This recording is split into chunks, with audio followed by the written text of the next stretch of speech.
기도하겠습니다.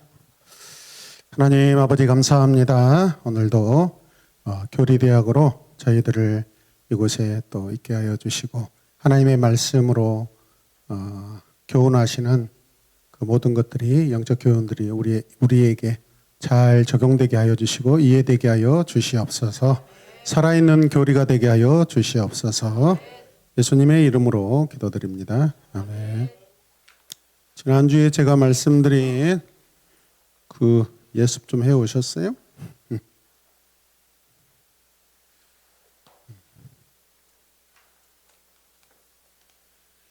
자, 오늘은 어딘가요? 인류의 삶에 나타난 죄에 대해서 살펴보도록 하겠습니다. 자, 죄는 크게 무엇과 무엇으로 구분된다고 나와 있습니까? 원죄와 자범죄.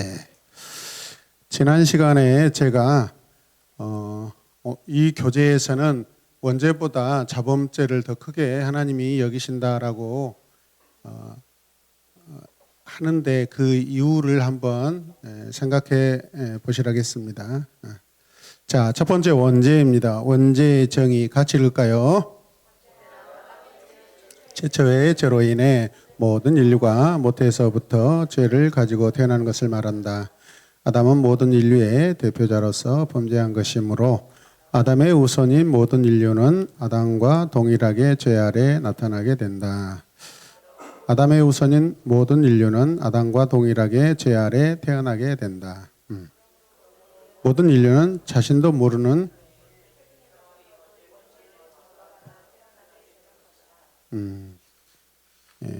우리가 이런 글을 읽으면 믿음이 없다면 억울하다고 생각할 수 있습니다. 내가 지은 죄도 아닌데 아담 할아버지가 지은 죄를 손자에게 후손에게 이렇게 물려주고 벗어날 수 없다.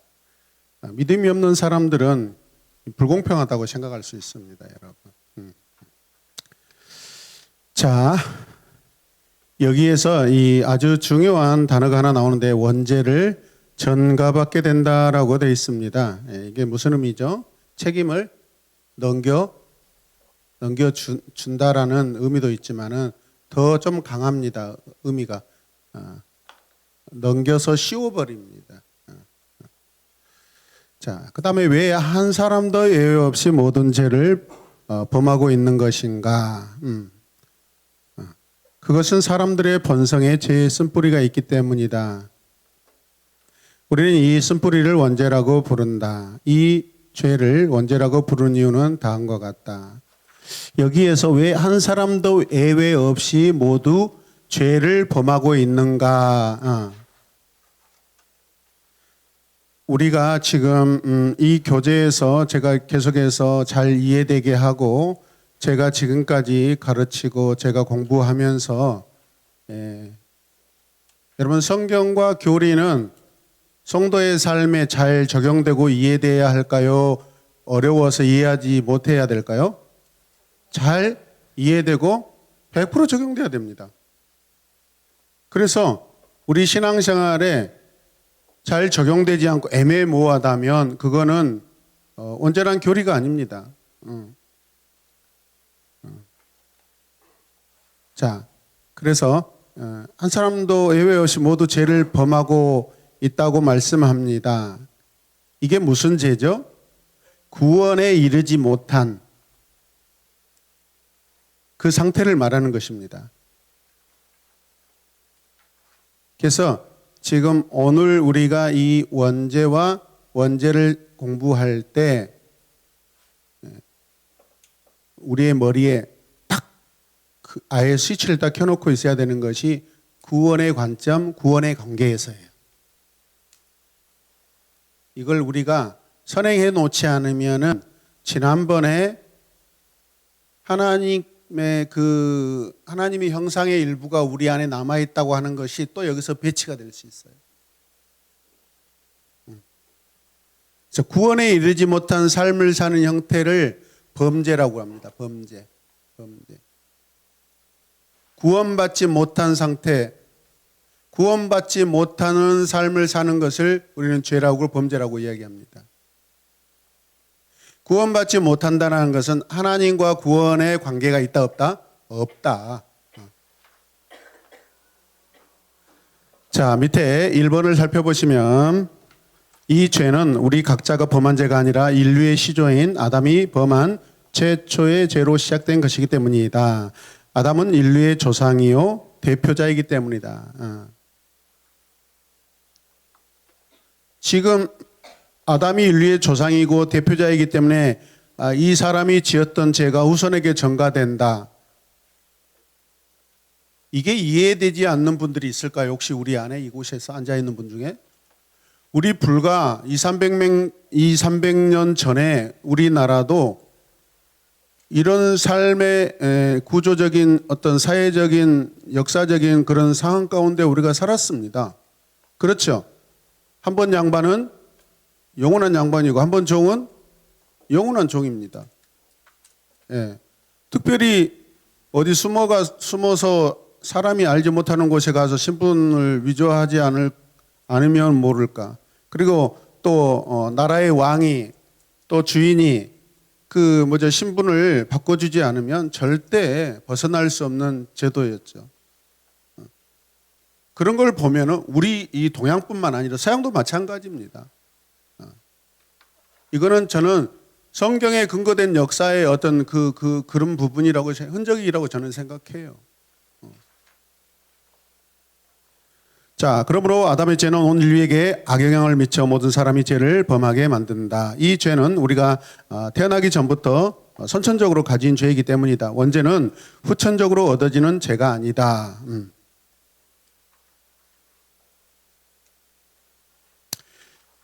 그래서 불신자들이나 믿음이 없는 분들이 이런 부분들을 부당하게 생각하고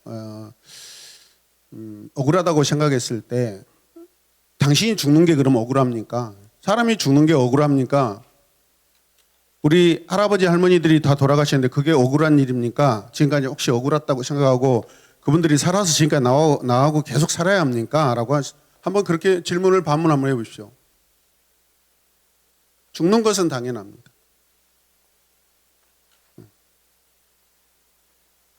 그런데 그 죽음에 대한 이유에 대해서는 우리가 거절하려고 합니다.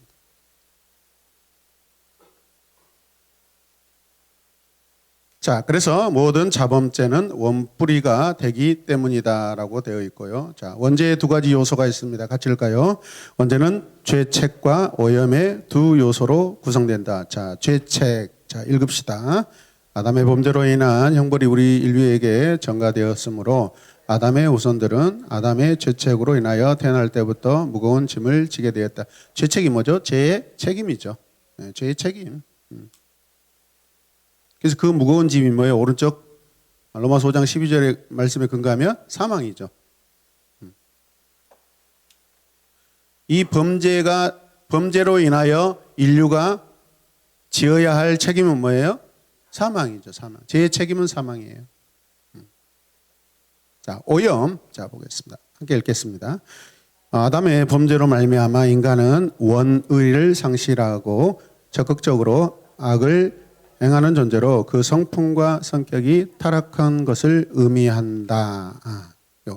그죠? 본래 성품, 본래 하나님의 형상을 따라 지음받은 것들이 오염되어서 지금 다 바뀌었다라는 것이죠. 자, 그 다음에 세 번째 가겠습니다. 죄책과 오염으로 인한 결과, 전적 부패와 전적 무능력. 자, 성경은 원죄로 인해 인간이 전적으로 부패하고 전적으로 무능력한 존재가 되었다고 말한다. 지난 시간의 내용과 좀 달라질 수 있어요. 우리가 만약에 이 공통 분모를 정하지 않으면 그거 뭐라겠죠? 구원의 관점과 구원의 관계에서요.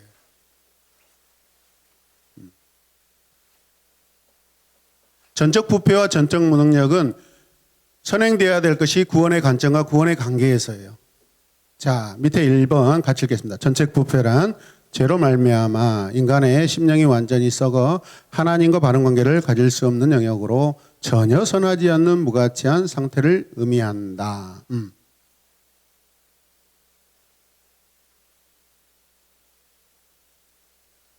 하나님과 바른 관계를 가질 수 없다는 것은 구원받지 못한 상태. 네. 자, 그 다음에 보시면, 자, 전적 부패란 타락한 상태에 있는 사람이 선천적으로 오염된 본성을 가지고 있고요. 그 오염이 영혼과 육체의 모든 기능까지 확장된다라는 의미를 가지고 있습니다. 자, 죄의 영향력은 인간의 전 존재까지 미치는 거예요. 전 존재에 영향을 미쳐요. 전적 부패는 인간에게 영적인 선이 없다라는 의미예요. 무슨 선이 없다? 영적 선이 없다. 이걸 잘 기록해 놓으셔야 돼요. 영적 선이 없다. 자연적 인간에게 자연적인 선은 있어요, 없어요? 있어요. 예수님 안 믿어도 착한 행동하는 행실들이 있어요. 인간에게 자연적인 선이요, 많이 있습니다. 자, 그런 선을 많이 가지고 있고 의지적으로 특별한 사람들이 있어요. 이렇게 선을 많이 행한 사람들. 그 사람들은 하나님의 구원에 관심이 없습니다. 자기가 선을 행하고 있다고 생각하기 때문에. 그래서 이 자연적인 덕과 성품이 있고 미덕을 인지할 수 있으나 영적인 선은 전혀 없다라는 거예요. 영적인 선은 무엇과 연결된다고 아까 구원의 관점과 구원의 관계에서 그걸 말하는 거예요. 자, 2번 가겠습니다. 전적 무능력이란 죄로 말미암아 인간의 자기 힘으로 율법을 순종하거나 하나님을 사랑하는 자리로 결코 나아갈 수 없게 되었음을 의미한다. 죄인은 하나님의 율법을 지킬 수 있어요, 없어요? 온전히 못 지킵니다. 그리고 하나님을 사랑할 수 있어요, 없어요? 없어요. 그래서 사랑할 수 있는 인간은 하나님을 사랑할 수 있는 관계를 가지고 있지 않아요. 그러니까 구원받지 못해요. 구원받지 못합니다. 하나님이 구원하시지 않으면 인간 스스로는 절대로 스스로 구원받을 수 없습니다.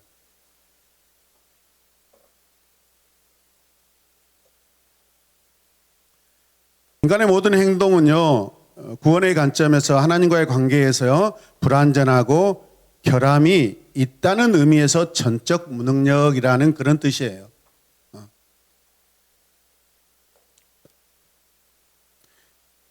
사람의 행동이 부분적으로 선할지는 모르지만 그것은 하나님을 향한 사랑이나 하나님의 뜻과 영광에 대한 그런 의미와 상관없는 거예요. 그래서 불완전합니다. 그게. 우리는 왜 자꾸 중요한 게 뭐냐면 하나님의 구원의 관점, 하나님과의 관계의 관점이 가장 중요합니다.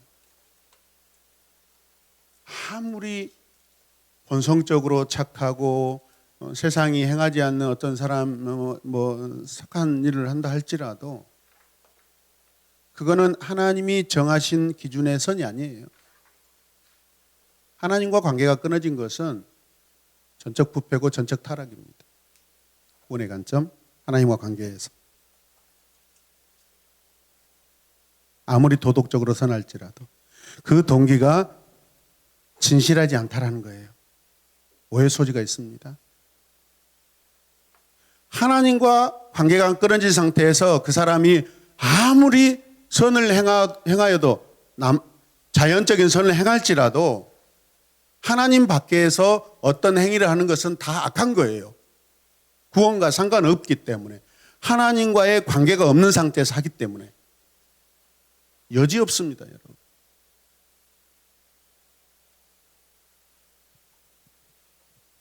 이 부분을 우리가 완전히 선을 그어놔야 돼요, 여러분. 여기에 우리가 어떤 여지나 의심을 품으면 이거 복잡해집니다. 그래서 인간에게 죄를 극복할 힘이 있겠어요, 없겠어요? 없다라는 거예요. 이걸 인정하지 않으면 자기 스스로 구원받는다라고 생각하면 사는 것입니다. 타락한 인간은 구원의 관계가 단절되어 있으므로 그 동기나 행동 그 자체가 무의미하다는 거예요. 아무리 자연적인 선을 행한다 할지라도 영적 선을 이루는 것이 아니라라는 거죠. 자, 결론 같이 읽겠습니다. 그러므로 인간이 전적 부패와 전적 무능력 상태에 있다는 것은 인간은 죄 가운데 살며 모든 선을 싫어하고 적대하는 일 외에는 달리 할 수 있는 능력이 전혀 없음을 의미한다. 또한 하나님을 기쁘시게 하는 것들을 분별하고 사랑하고 선택하는 것이 불가능한 상태임을 의미한다. 자, 그 다음에 4번 원죄는 모든 자범죄의 원인이 되었다. 자, 자범죄에 대해서 살펴보겠습니다. 자범죄 정의 같이 읽겠습니다. 자범죄란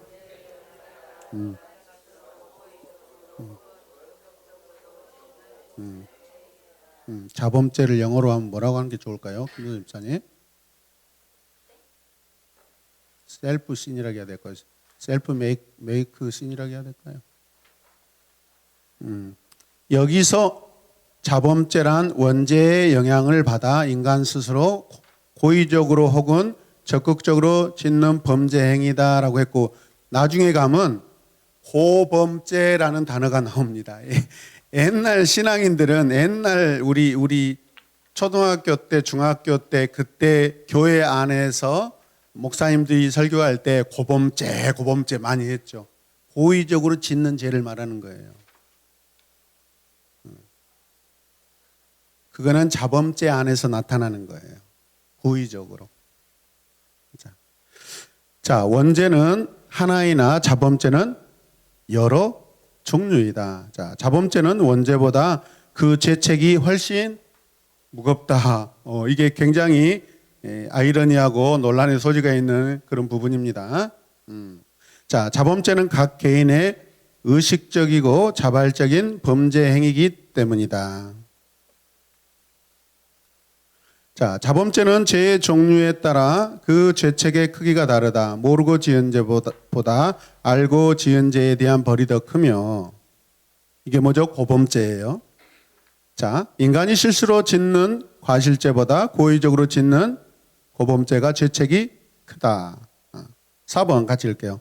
자범죄는 직접 행동으로 짓는 외형적 범죄, 사기, 도둑질, 살인, 간음 등뿐 아니라 마음속으로 이루어지는 내면적인 범죄, 악한 계획, 의심, 교만, 질투, 증오, 탐욕, 음욕 등 포함한다.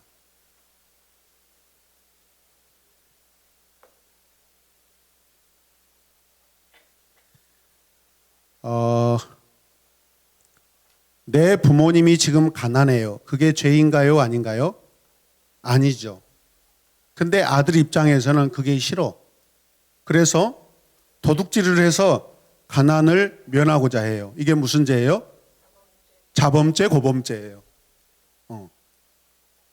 여러분, 그런데 왜 죄책이 훨씬 무겁다라고 할까요? 자범죄는 원죄보다?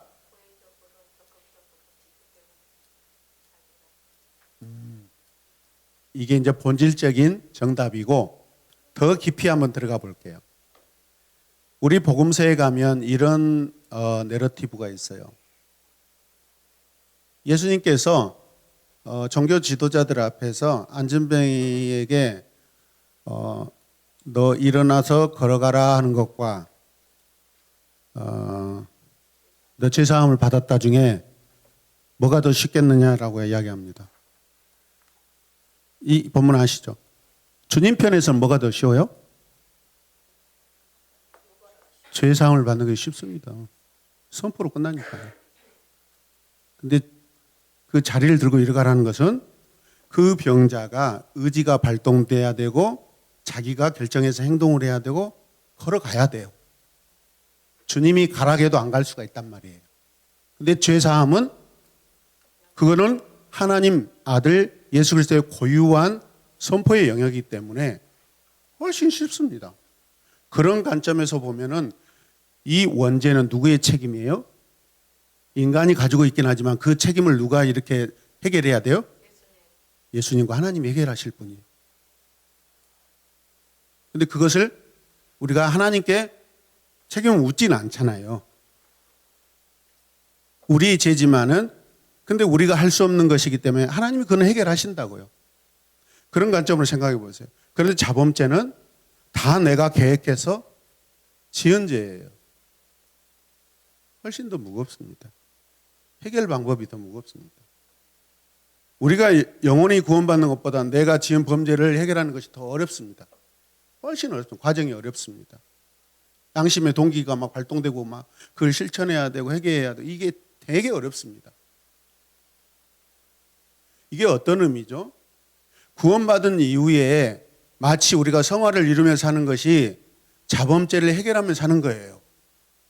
어려워요? 쉬워요? 어려워요. 그래서 우리의 구원 이후에 우리의 삶도 우리의 삶의 주인이 하나님이셔야 돼요. 자범죄인데 스스로 진짜 내가 다 해결할 수 있다? 천만의 말씀이에요.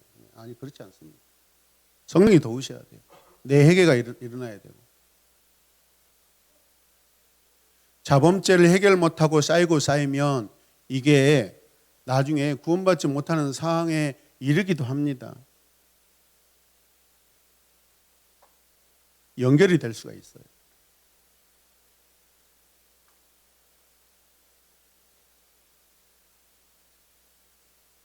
예수 믿기 전에 도둑질을 했어요. 예수 믿은 후에도 계속 도둑질해요. 죽기 전까지. 그분이 구원받았다고 말할 수 있을까요? 이런 것입니다. 훨씬 어렵습니다. 이해되시죠? 그런 관점에서 우리가 생각해 보자라는 것입니다.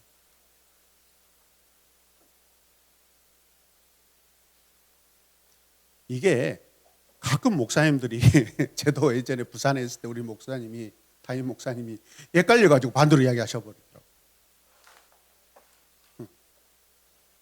이 부분을 우리가 분명히 하셔야 돼요. 자리를 들고 일어가는 거 그것은 죄인이 하는 일이에요, 여러분.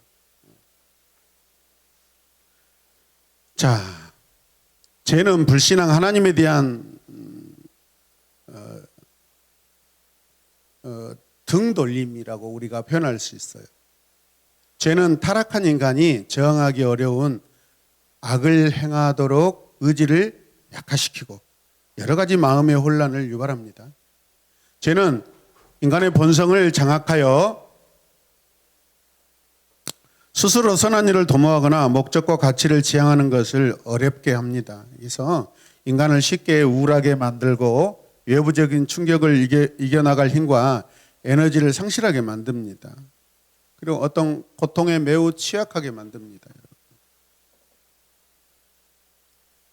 자, 그래서 믿음이 없는 사람들의 경우 신앙인보다 더 자주 우울하고 인생에 회의를 느끼며 자신을 비하하고 수치감을 느낍니다. 자신을 또 미워하고 과거를 용서하기 어려운 상황들로 자기가 이렇게 생각해 나갑니다. 여러분, 교회 생활하고 신앙 생활하는데 마음이 우울하다. 이게 뭐 우울할 수는 있어요. 찾아올 수는 있어요. 근데 그게 계속해서 수년 동안 이게 해결되지 않고 있다. 이거는 문제가 있다고 저는 생각해요. 그 믿음을 우리는 점검해 봐야 된다고 생각합니다.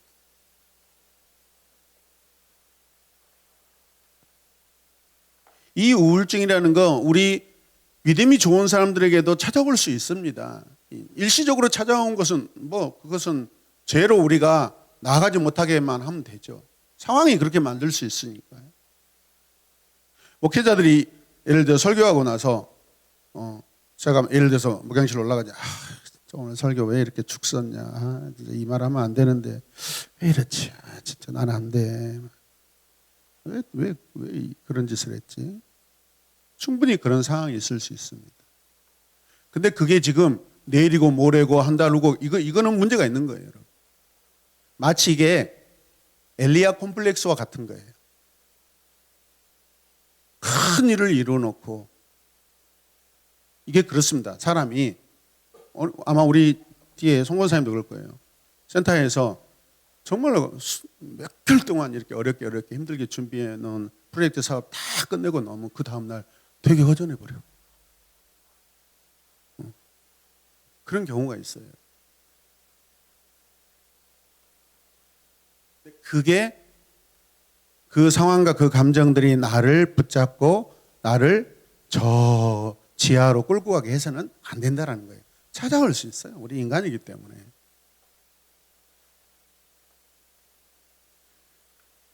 자, 인간의 모든 심리적인 어려움, 그 가장 깊은 곳에 있는 우리 자기 상실감, 의미 없음, 하나님과 관계가 단절되는 데서 비롯된 어떤 인간 존재의 비참함의 어떤 막 극을 보여줄 수도 있고 보기도 합니다, 여러분. 근데 이거는 근본적으로 진정한 회개와 하나님의 은총 안에서만 가능하다는 거예요, 여러분.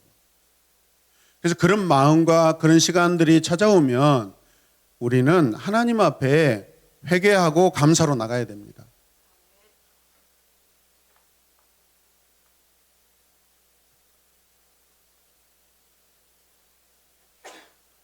우리 현대인들이 어떤 인간의 어떤 문제가 발생하면 유전적인 결함이다, 심리적인 무기력함이다, 통제 능력을 상실해서 오는 거다, 뭐 역기능적인 가족적 체계 안에 살고 있고 그런 부모들 밑에 자라와서 그럴 수 있다라고 대부분 그렇게 판단합니다. 신앙은 그렇지 않습니다. 그래서 예전에 한 30년 전에 가문에 흐르는 저주라는 책 아주 엄청나게 유행했습니다. 한국 교회에 막. 그것 가지고 막 몇 년 동안 목사님들 우려먹었습니다, 여러분. 근데 그게 성경적이지 않습니다. 가문에 흐르는 저주. 가장 저주의 가문이라면 우리 가문일 거예요. 우리 아버지 알코올 중독. 우리 어머니 부모님 일찍 돌아가셔서 고아로 살았잖아요. 작은 집에서 키웠죠. 우리 집에 시집 오셔가지고 두 번째 시어머니한테 그렇게 시집살이 당하고 막 정신병이 막 걸릴 정도로. 그래서 저희 집에 막 우물도 못 파고 막 그랬습니다. 우물을 파면은 우리 어머님이 막 경기를 해버렸대요. 저희 태어나기 전에. 그래서 저희는 집 안에 우물이 없었어요. 그래서 친구 집에 가면 그 마당 안에 우물이 있는 집이 정말 부러웠어요. 그래서 비가 오고 눈이 와도 우리는 머리에 양동이, 남자애도 양동이 머리에 다 이고 가가지고 논 가운데 있는 그 우물에서 물을 떠왔고, 특히 김장철 되면 막 그 다라이, 우리 집에 그래서 어느 집보다 다라이 큰 게 많았어요. 그럴 수밖에 없죠. 물을 저장해 놓은 것이 있어야 돼요. 집사님 그 생각나죠? 정말 친구 집에 갔는데요, 마당에 수도꼭지 트는 쫙 얼마나 부러운지. 저희 집이 집 안에 우물이 없었습니다. 그렇다면 저는 저주의 아들이 계속 살아야 돼요. 근데 하나님 그렇게 하시지 않아요. 맞지 않는다는 거예요, 성경적으로. 아멘입니까? 예? 그래서 우리 부모가 어때서 그런 이야기는 우리가 신앙을 가진 이후에는 안 하셔야 됩니다. 생각할 필요가 없습니다. 할렐루야. 예. 우리 가정은 저주가 어려운 가정이 아닙니다, 여러분. 자, 결론으로 가겠습니다. 같이 읽을까요? 그리스도께서는 우리의 죄를 사하기 위해 속죄 제물이 되셨다. 우리는 그리스도 안에서 죄를 용서받는다. 그 용서에는 예외가 없다. 무식죄뿐만 아니라 지식죄도 용서를 받는다. 연약죄뿐만 아니라 고범죄도 용서를 받는다. 죄 아무리 주홍 같은 죄라도 다 양털같이 사함을 받는다. 아멘. 하나님은 아무리 막중한 죄라도 동에서 서가 먼 것처럼 우리의 죄를 멀리 치우시고 기억도 하지 않으신다. 아멘.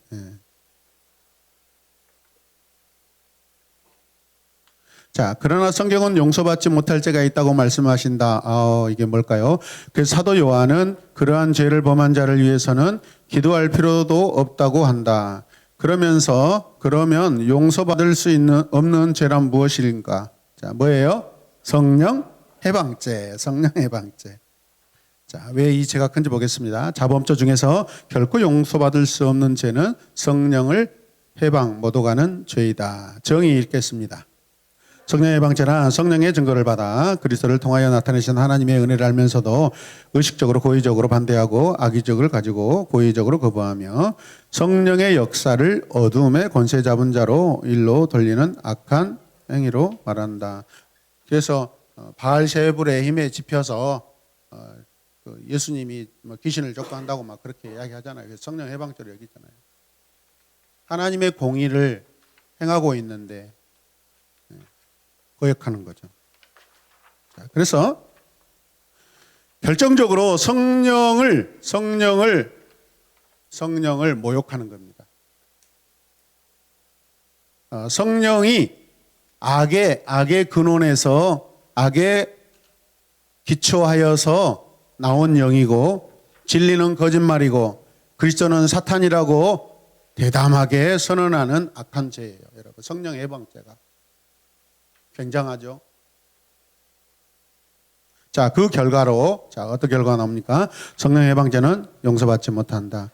일체 회개를 거절하고 양심을 마비시키며 죄인을 완고하게 하는 죄이기 때문이다. 이 성령 해방죄가 어디서 가장 많이 나타나냐면 전도 현장에서 많이 나타납니다.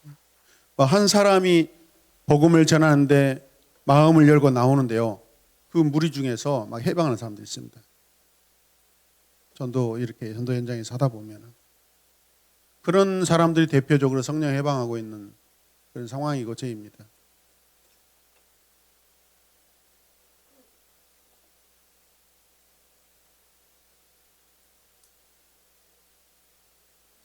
그래서 지난번에 그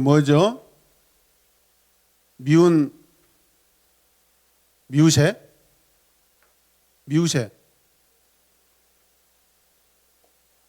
저 텔레비전 프로그램 미우새 있잖아요. 그걸 보는데 허경환이 엄마가 교회를 다니신가 봐요. 교회를 다니시는가 봐요. 그래서 은혜 받아가지고 막 새벽 예배 막 다니고 그러는데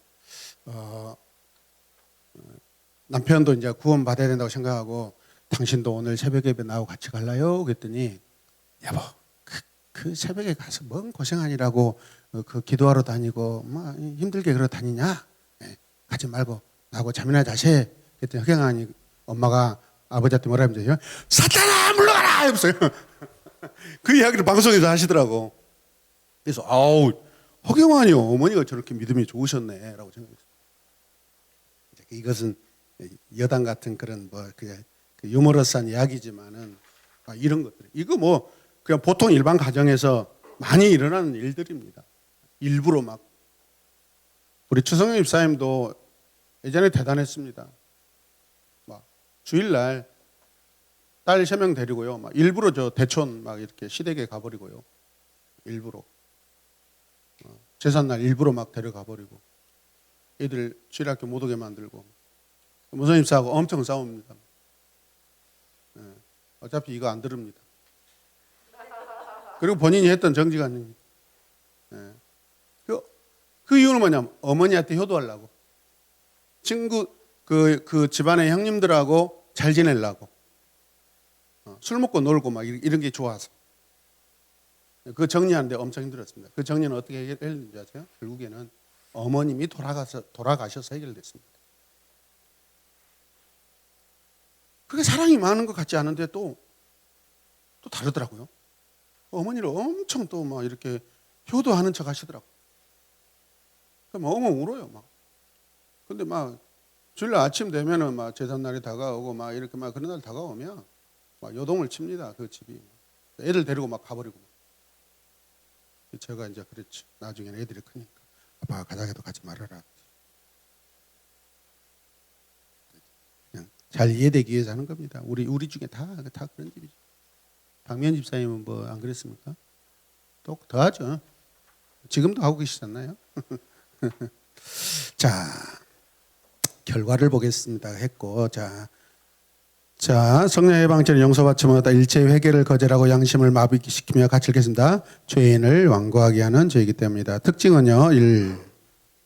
성령 해방죄는 회개가 뒤따르지 않는다. 이 사실을 고려할 때 우리가 확신하는 것은 혹여 자신이 죄를 범한 것이 아닌가 두려워하는 다른 사람들에게 기도를 요청하는 자들은 이 죄를 범하지 않는 것이라는 사실이다. 두 번째는 성령 해방죄는 택자요 중생자들에게는 있을 수 없는 죄라고 보아야 할 것이다.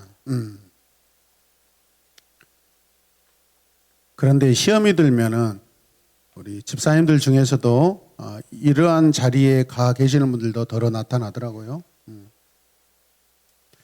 여러분 정말 시험이 들지 않도록 발버둥을 쳐야 됩니다. 우리 이 자리에 멀쩡하게 같이 이렇게 사이좋게 앉아서 양육도 듣고 말씀 듣고 어떤 분이 시험이 오면은 아주 사탄의 추종자가 되어버리고 사탄을 칭송하는 자가 되어버립니다. 언제 교회에서 열심히 했냐 다 잊어버리고 조심하셔야 됩니다. 자, 다섯 번째, 죄의 결과와 우리의 태도 살펴보도록 하겠습니다. 죄의 결과. 자, 그림을 보시면, 자, 이렇게 해보겠습니다. 자, 이렇게 보면은, 손목이 나고, 그 다음에 위로 하나님, 내 앞으로 이웃, 그 다음에 세 가지 손가락을 이렇게 몰아드렸습니다. 피조 세 개. 이 그림을 잘 생각해 보시길 바랍니다. 항상. 자, 죄에 대한 우리의 태도를 살펴보도록 하겠습니다. 첫 번째, 같이 읽을까요? 죄의 깊은 뿌리를 이해하라. 자, 하나님은 상한 심령을 찾으시는 분입니다. 상한 심령이 되기 위해서는 죄를 알아야 됩니다. 죄를 알기 위해서는 율법을 알아야 됩니다. 즉, 말씀입니다. 죄가 무엇이지?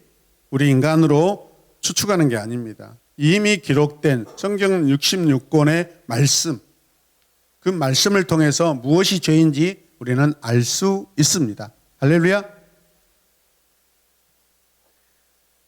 자, 그러나 이 얇은 가슴을 우리 가슴을 찢는 그 암, 우리에게는 다윗과 같은 늘 그런 기도가 있어야 되는데 오른쪽 말씀 보시면은 뭐라고 하죠? 하나님이여 내 속에 정한 깨끗한 마음을 창조하시고 내 안에 정직한 영을 새롭게 하소서. 나를 주 앞에서 쫓아내지 마시고 주의 성령을 내게서 거두지 마소서. 주의 구원의 즐거움을 내게 회복시켜 주시고 자원하는 심령을 주사 나를 붙드소서. 점점 성숙한 단계로 나가죠, 여러분. 자, 이 말씀은요, 인간이 무엇이 죄인지 각성하고 이해하는 그 회개를 해야 한다라는 의미, 그 이상을 넘어서는 말씀입니다. 여러분, 회개보다 더 중요한 것은 하나님입니다. 할렐루야. 하나님의 존재를 알지 못하고는 회개도 할 수 없는 것입니다.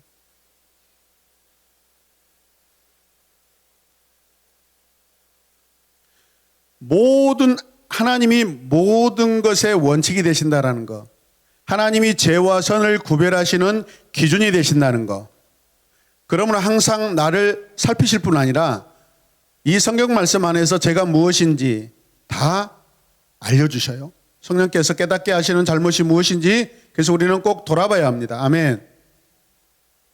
저에게는 종종 가끔 그 마음이 아주 쎄하게 올 때가 있습니다. 제가 저 혼자만이 느끼는 그게 영적인 어떤 신호가 있습니다.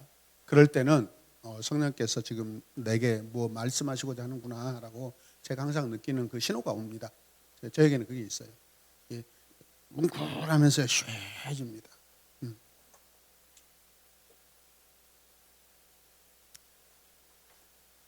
그래서 하나님이 인간을 회복시키는 분임을 우리가 늘 알아야 돼요. 여러분, 죄의 뿌리는요 깊고도 넓습니다. 저와 여러분들에게는 이게 생소할 수 있지만은 여러분, 하나님께 돌아오지 못하고 있는 분들을 보십시오. 그분들이 붙잡고 있고 그분들이 빠져 있는 그 죄의 세계가 얼마나 깊은지요. 주님의 사랑이 크면 클수록 인간의 죄는 많다 적다, 많은 거죠. 깊은 거죠. 어마어마한 거죠. 인간이 하나님 앞에 해결하고 돌아와야 하는 그 죄가 적다면 굳이 하나님이 자기 아들까지 보내시겠습니까?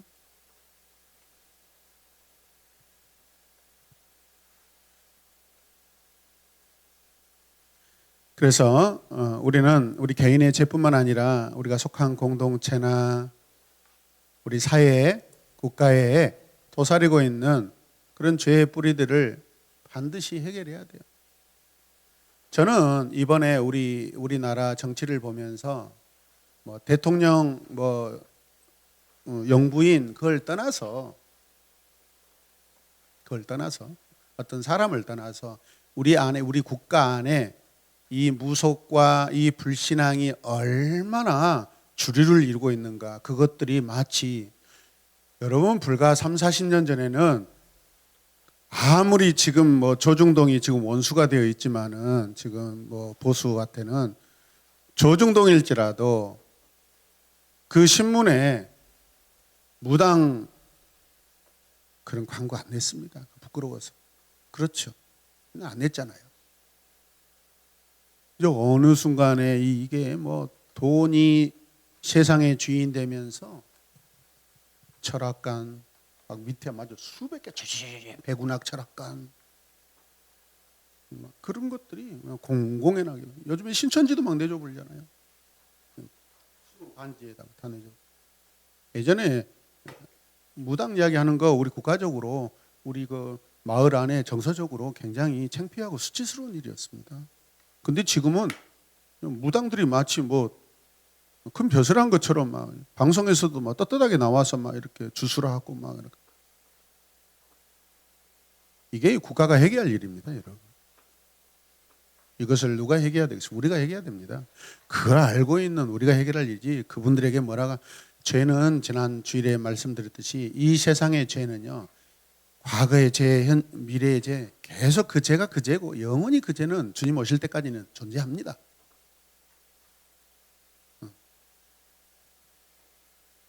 우리는 그 죄를 하나님 앞에 부끄럽다라는 것을 늘 고백하면서 내 죄라고 여기면서 우리가 대표성을 가지고 그렇게 고백해야 될 주님의 제자로 살아가야 되는 줄로 믿습니다.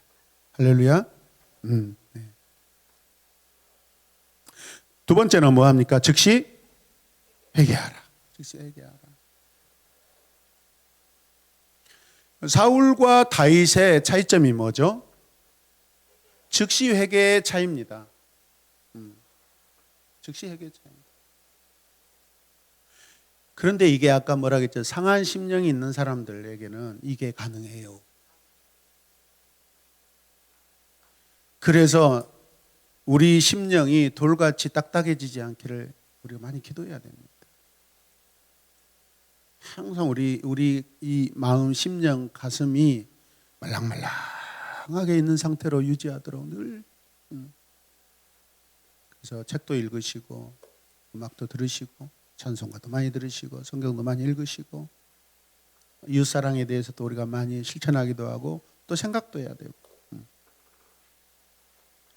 여러분, 하나님은 찢어진 가슴을 싸매시고 애통하는 마음을 복되게 여기셔서 위로와 평안의 복을 주시는 분이십니다.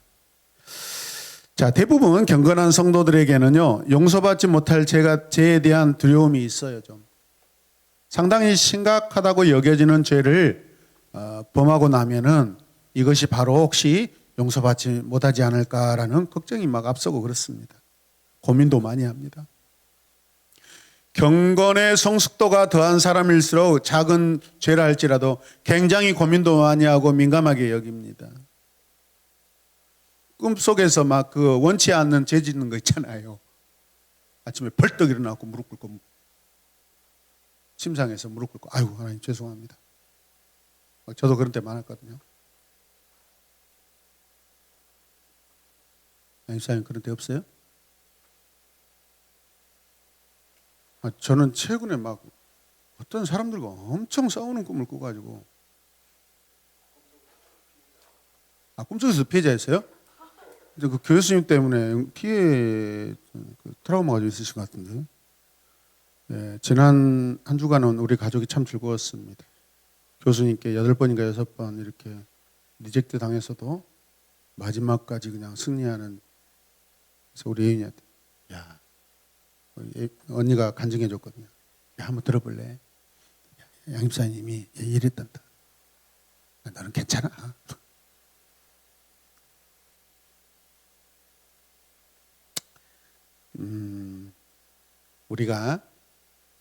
우리도요 범죄할 수 있습니다. 충분히 범죄할 수 있습니다. 나는 죄 짓지 않습니다라고 해서는 안 돼요. 죄를 짓겠다는 뜻이 아니라 우리도 죄를 범할 수 있는 가능성, 여지가 있는 죄인들입니다. 예비 죄인들입니다. 예비 죄. 그것은 겸손하게 나도 여차하면 실수할 수 있다라고 우리 자신을 그렇게 생각하셔야 돼요. 그래서 늘 그럴 때 하나님을 의지하는 거죠. 자, 세 번째, 같이 할까요? 함부로 정죄하지 말라. 자, 우리는 함부로 어떤 특정한 행위를 용서받지 못할 죄라고 정죄해서도 안 된다라는 것이죠. 때로는 우리가 성급한 생각 때문에 죄인을 해결케 하려는 하나님의 크신 사랑을 방해하는 어떤 가로막이 될 수도 있다라는 거예요, 여러분. 주님은 자신을 3번씩이나 부인하며 맹세했던 베드로에게도 회개의 기회를 허락해 주셨습니다. 기억나시죠, 여러분? 회개한 베드로는 범죄하기 이전보다 훨씬 더 신중하고 능력 있는 하나님의 사람으로 변화받았습니다. 할렐루야. 우리 모두가 다 그런 사람이었는 줄로 고백합니다. 아멘. 자, 신실한 기독교인이라도 일시적으로나 우울이나 죄책감에 빠져 힘들 수 있습니다. 또 몇 년 동안 지속될 수도 있습니다. 그래서 깊은 절망에 빠져나오기 위해서는요, 믿음의 동역자에게 여러분 도움을 요청하시기도 하고, 또 우리 공동체는 또 그 성도를 위해서 함께 기도하는 그런 공동체가 되어야 될 줄로 믿습니다. 그런데 이런 죄를 해결하기 위해서 어떤 물리적인 방법을 쓰면 된다, 그런 생각을 하면 안 됩니다. 예를 들어서 어떤 행위적인 이런 부분들, 하나님과의 본질적인 관계에서 문제를 해결받아야 되는데, 예를 들어서 뭐 묵상 많이 하면 해결받을 수 있다, 새벽 예배 날마다 나가면 해결받을 수 있다. 어제 차영사 연구소 집회 끝나고 나서 한 분하고 이렇게 늦게까지 이렇게 이야기를 한 적이 있습니다. 부인이 믿음이 없습니다.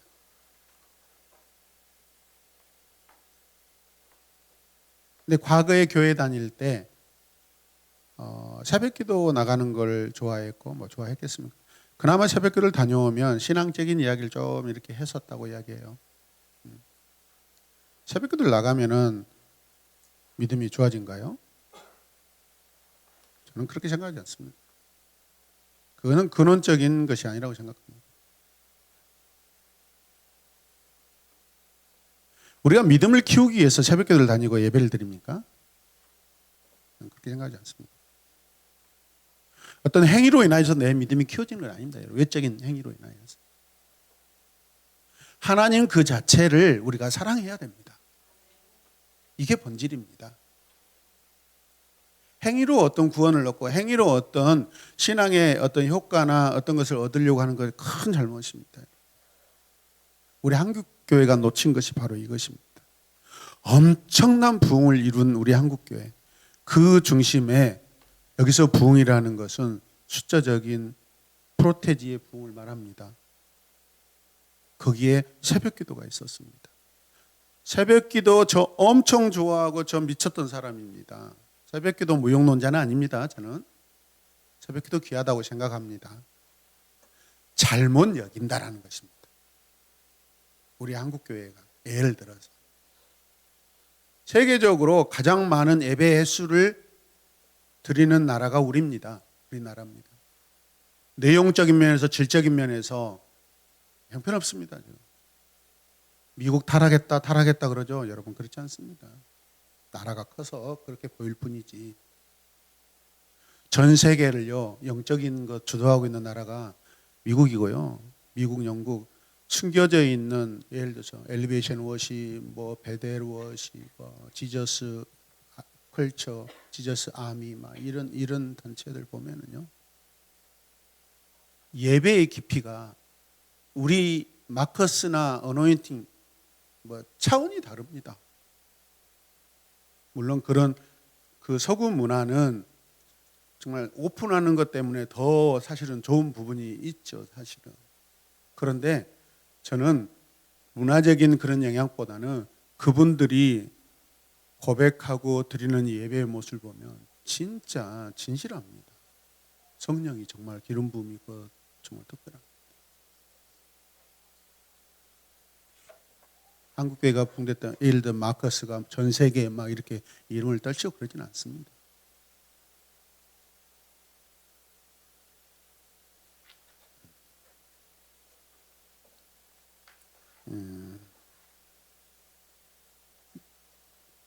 한국교회는 너무 교회를 다니면은 축복, 어떤 물질적인 어떤 이런 부분들, 그 다음에 어떤 숫자적인 어떤 그런 부분들이 너무 지금까지 좀 잘못 오해하고 있는 부분들이 많습니다.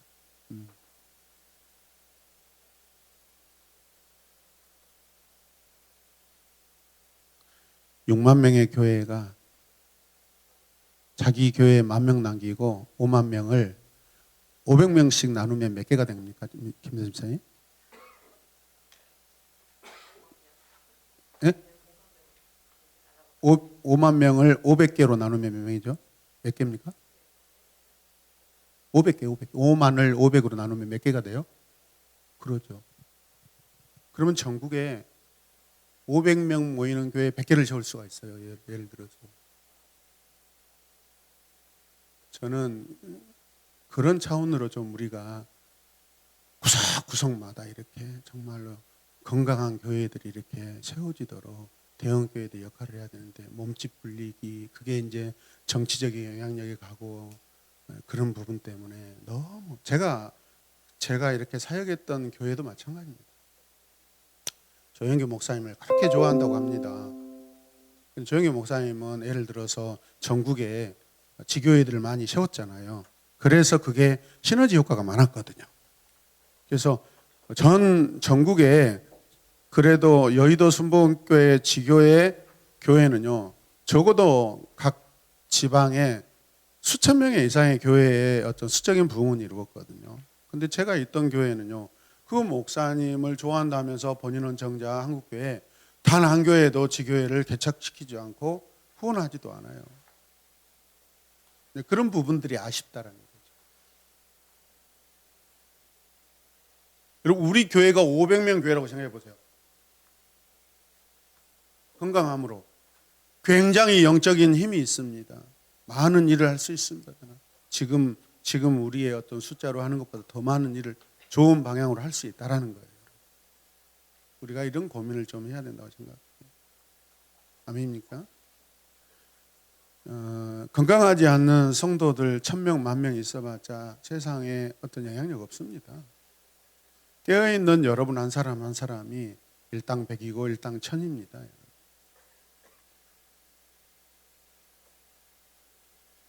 자, 그 다음에 그래서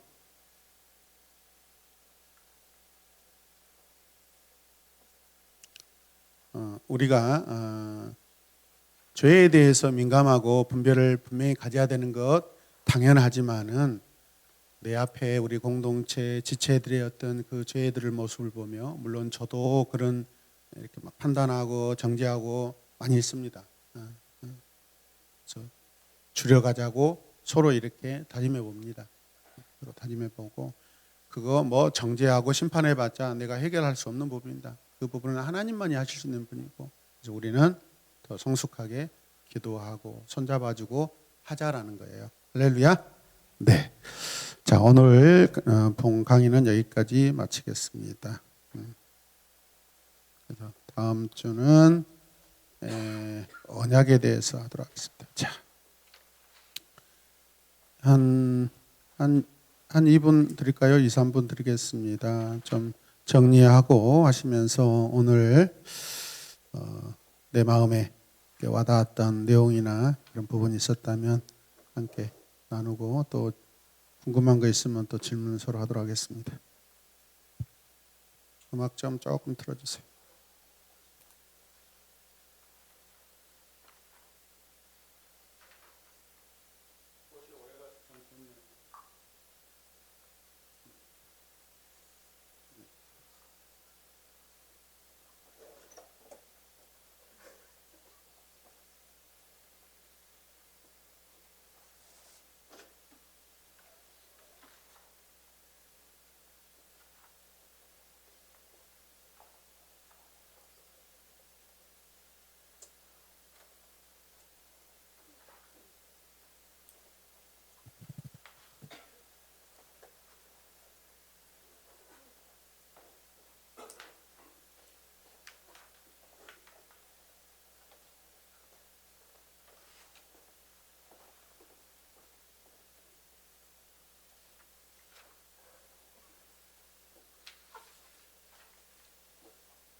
오늘은 가운데 줄부터 하겠습니다. 우리 권사님.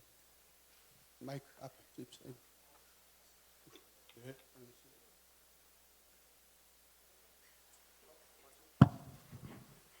그 오해는 없으시죠? 어떤 부분요? 아까 자범죄가 더 크다. 네. 저는 손예수 권사입니다. 오늘 오기 전에 이제 잠깐 제가 그 앞전에 목사님 말씀하셔서 자범죄와 원죄에 대해서 제가 이제 잠깐 묵상을 해봤어요. 왜 자범죄가 더 크다고 말씀하셨을까? 이렇게 묵상을 하는 가운데 이제 제가 결론을 그 자범죄는 자기의 의지를 가지고 죄를 범하기 때문에 그렇다 이런 생각을 가졌었거든요. 근데 이제 오늘 이제 이 말씀을 배우면서 그 원죄라는 것은 하나님께서 우리를 찾아오셔서 우리를 죄를 회개하게 만들어서 죄를 용서해 주시는 거고, 또 자범죄는 내가 내 노력으로 하나님 앞에 나아가서 성령님의 인도하심 따라서 내 의지를 가지고 노력을 해서 자범죄를 해결한다는 거. 그래서 자범죄가 어렵다는 거 저는 그렇게 이해를 했습니다. 그리고 이제 말씀을 전하신 가운데 항상 마음을 말랑말랑하게 두어라 이렇게 말씀하신 게 이 말랑말랑한다는 것은 말씀이 내 안에 있을 때 내 마음이 말랑말랑해진다는 거. 말씀이 내 안에 없을 때 내가 말씀을 묵상하고 말씀이 내 안에서 생명이 되어서 기쁨이 넘칠 때 내 마음이 늘 말랑말랑한데, 그러지 않을 때 말씀을 내가 묵상하지 아니하고 감사하지 않을 때는 이 마음이 말랑거리지 않는다는 거. 그래서 그 말랑거리는 것이 에레미야서에 가면은 토기장의 비유하고 똑같습니다. 우리 진흙이 심령이 말랑말랑해야 하나님이 원하시는 형상을 만들어낼 수 있는데 굳어버리면은 안 된다라는 거죠. 네. 그래서 저도 그 의지적으로 내 마음이 말랑거리기를 위해서 늘 저도 느끼거든요. 마음이 굳어버리면 은혜가 되지 않습니다. 내 마음이 굳어버리고 상해 있으면 어떤 말씀도 내 안에 은혜가 되지 않는데, 그러지 않기 위해서 노력을 해야 되는 거죠. 그래서 자발적으로 하나님 말씀을 읽고 또 말씀을 묵상하고. 예. 그래서 저는 이번 주에 제가 그 은혜 받은 말씀, 그를 품으면 그가 너를 영화롭게 하리라. 그 말씀이 정말 저는 그 잠언을 읽으면서 평소에는 그냥 넘어갔었는데 내가 하나님을 품으면 하나님이 나를 영화롭게 하신다. 내 마음속 깊이 그 다윗 이야기와 똑같습니다. 그 다윗을 가슴 깊이 다윗이 하나님 가슴 깊이 있었던 것처럼. 그래서 참 은혜를 받고 묵상하고 있습니다. 계속 말씀 읽고 열심히 묵상하겠습니다. 네, 이 세상에 있는 어떤 신이 자기를 따르는 사람들에게 자기를 사랑하라고 하겠어요? 감사합니다. 저는 특별히 어떤 것이 들어왔던 건 아니고, 네, 일단 그 원죄가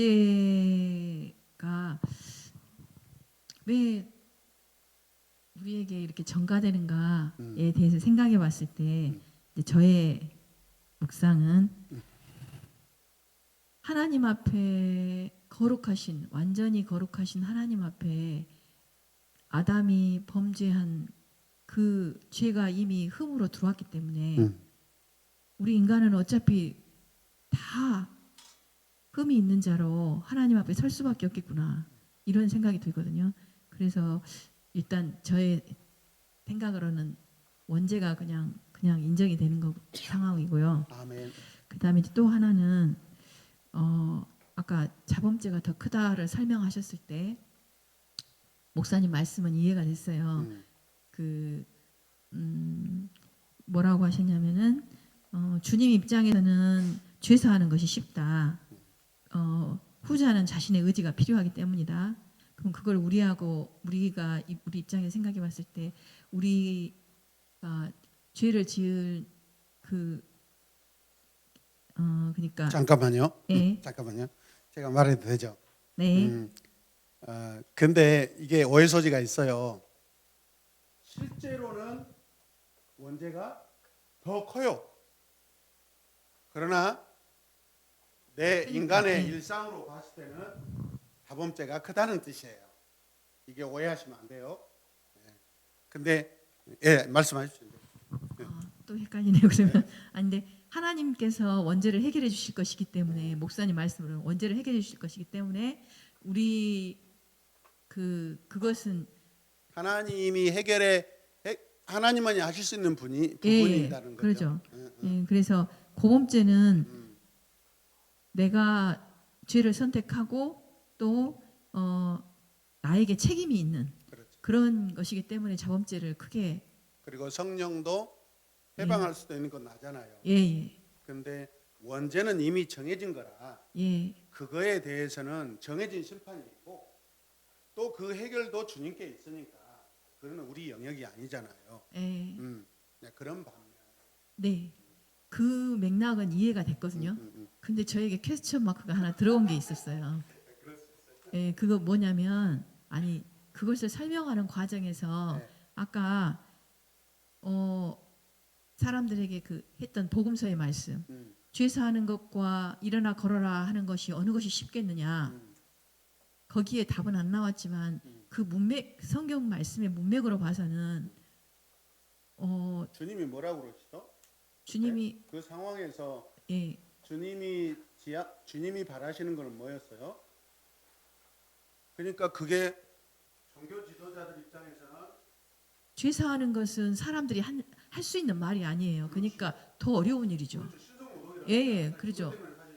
예. 그러니까 이제 예수님 입장에서는 나는 일어나 걸어라 하는 것이 더 쉽다. 저는 이렇게 이해했거든요. 근데 아닙니다. 어, 반대입니다.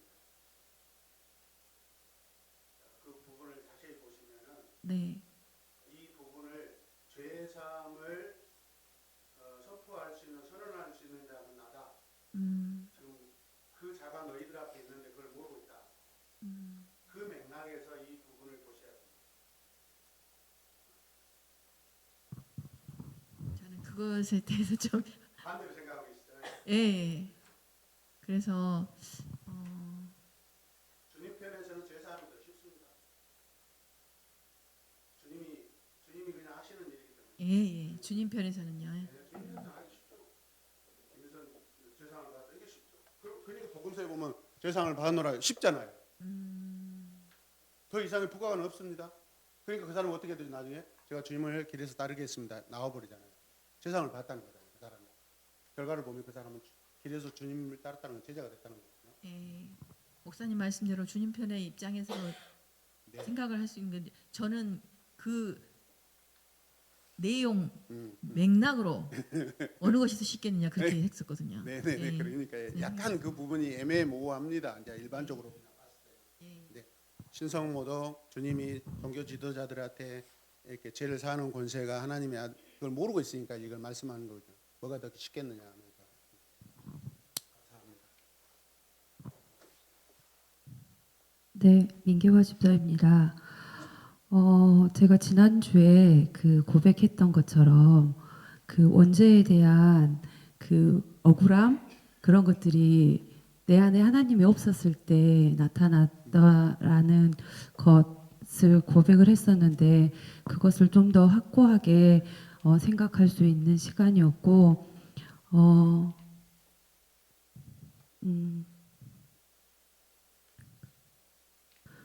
저는 이제 목사님께서 금방도 말씀하셨듯이 원죄가 물론 더 크지만 인간으로서의 우리가 자범죄를 더 크게 보아야 된다라는 것은 자범죄를 해결하지 못하면 그 후에 그 우리에게 있을 그 구원에 대한 파괴도 일어날 수 있다라고 말씀하셨기 때문에 그 부분이 이제 자범죄가 더 크다라고 이제 저는 그렇게 이렇게 이해를 했고요. 네.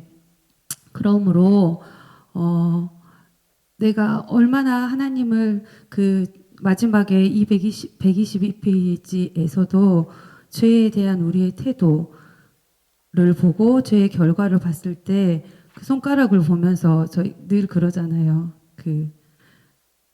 너에 대한 것을 우리가 상대에 대한 것을 지적할 때 상대에 대해 하나를 지적할 때 나에게 세 개가 나의 세계를 바라보라라고 하는 그런 말이 생각나면서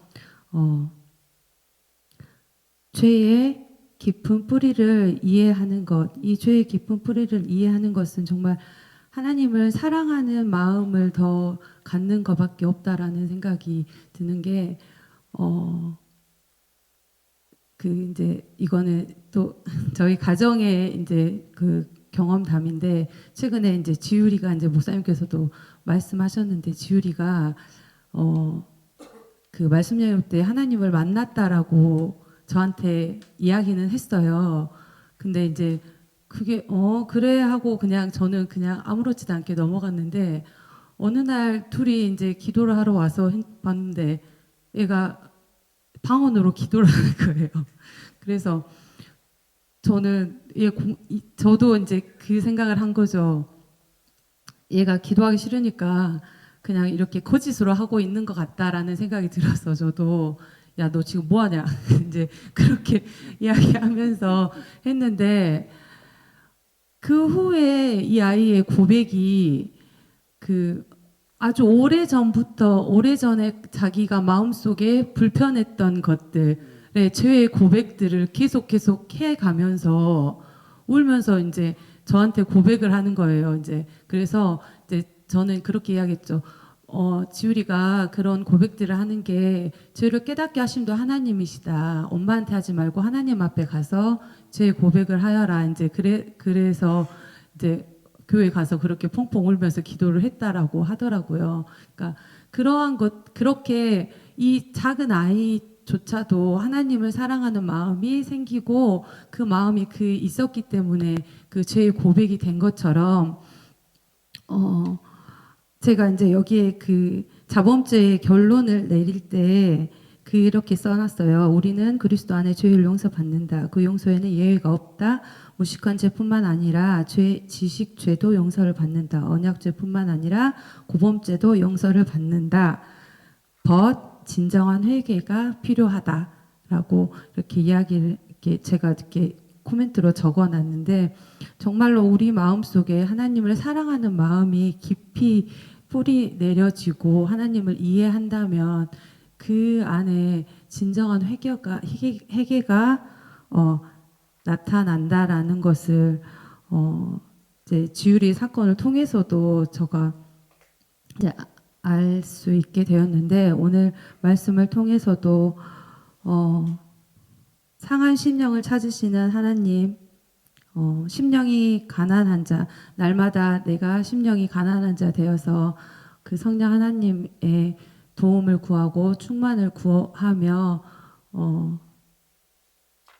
말씀을 통해서 말랑말랑한 그런 신앙을 해 나가야겠다라고 생각하였습니다.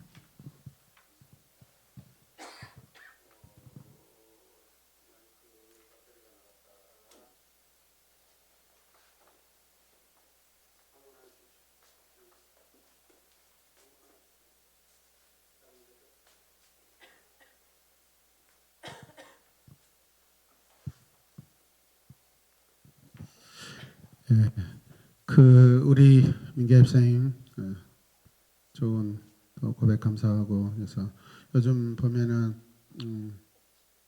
제 신기를 불편하게 하는 부분이 있는데, 그게 뭐냐면 성령님 이렇게 하면은 좋으려면 성령 하나님 하면서 벨라도 자기 혼자 성령님을 더 좋아한 것처럼 벨라도 이렇게 잘난 체하고 그러는데, 한 번만 했으면 좋겠어요. 시기 질투를 일으키는 것 같아서. 하여튼 너무 감사합니다. 감사합니다. 찬양 인도할 때 성령 하나님 그러거든요. 뭐 그게 나쁘겠습니까? 반복이라는 거가 좋다는 뜻입니다. 네, 감사합니다. 예, 양정무 집사입니다. 저는 그 121페이지 자범죄의 정의에서 두 번째, 그 자범죄는 원죄보다 그 죄책이 훨씬 무겁다라는 말을 들었을 때 왜 그럴까를 한번 약간 엉뚱한 상상을 해봤습니다. 그 우선은 범죄가 일어나는 과정을 한번 이렇게 분석해서 나열을 해봤는데, 아마 내 안에 있는 영혼 육이 아마 공범일 겁니다. 서로 누가 범죄를 충동질했던, 계획했던, 작당을 했던, 실행을 했던 영혼 육의 범위 안에 다 들어가고 이들은 어떻게 보면은 범죄 단체를 구성한 것과 똑같다는 생각이 들었습니다. 그래서 개인이 범죄를 저지르는 것보다 단일 주체가 저지르는 것보다 집단이 공모관계로 팀으로 저지른 범죄가 훨씬 무겁기 때문에 아마 죄책에 있어서 더 크지 않을까라는 약간 엉뚱한 상상을 해봤습니다. 그리고 그 범죄 중에 대표적인 살인이라는 행위를, 그러니까 살인한 결과를 다양한 원인으로 이끌어낼 수 있는데 그 여러 가지 원인들에 따라서 그 양심의 가책이나 죄책이 다르게 느껴진다고 합니다. 우선은 직접적으로 돌로 쳐 죽이는 게 가장 그 가책, 그 다음에 칼, 그 다음에 총 같은 거는 이제 그냥 좀 그 멀리서 떨어져서 이렇게 죽일 수 있잖아요. 그리고 요즘은 수천 킬로미터 떨어진 데서 드론을 원격 조종해가지고 그 사람을 죽이더라고요. 이스라엘이나 이런 전쟁을 하는 거 보면은. 그리고 심지어는 내가 고용주인데 누구를 해고했던 행위가 방아쇠가 돼가지고 그 사람이 한강 다리로 갈 수도, 그런, 이렇게 어떻게 보면은 여러 가지 복합된 원인으로서 나타난 결과일 텐데 그 중에 내가 중요한 역할을 하거나 비중을 차지하거나 방아쇠를 당겨버렸거나 그런 것들을 이렇게 할 수가 있는데 후자로 갈수록 죄책이 아마 줄어들고 아예 심지어는 인지도 못하는 상태가 될 수도 있는 것 같습니다. 그래서 죄를 이렇게 자범죄들을 회개를 하고 이런 과정에서 이것이 죄라는 인식이 반드시 필요하고 혹시 내가 어떤 행동도 무심코 하면은 죄가 될 수 있다는 약간 이름이 좀 이상하지만 그 죄의 뭐 감수성, 죄에 대한 그런 거를 좀 키울 필요가 있다는 생각이 들었습니다. 네. 그래서 아까 제가 애화로, 네, 감사합니다. 제가 그 가난한 부모의 가정에 아들이 이제 우리가 때로 어른들은 가난이 죄다 하면서 가슴 치면서 그런 말씀도 하셨거든요. 예를 들어서 그 부모의 어떤 가난한 모습을 우리가 유전으로 본다고 했을 때 그 유전을 받은 이 아들이 거기에서 스스로 어떤 도둑질을 했을 때는 그걸 이제 예를 들어 자범죄라고 했을 때 그 죄가 더 크게 드러난다라, 그렇게 아마 제가 하고 싶어서 아마 예화를 들었던 것 같고, 자범죄는 아니 원죄는 하나님이 해결 방법을 다 해놓으셨잖아요. 마련해 놓으셨잖아요. 그리스도를 통하여서.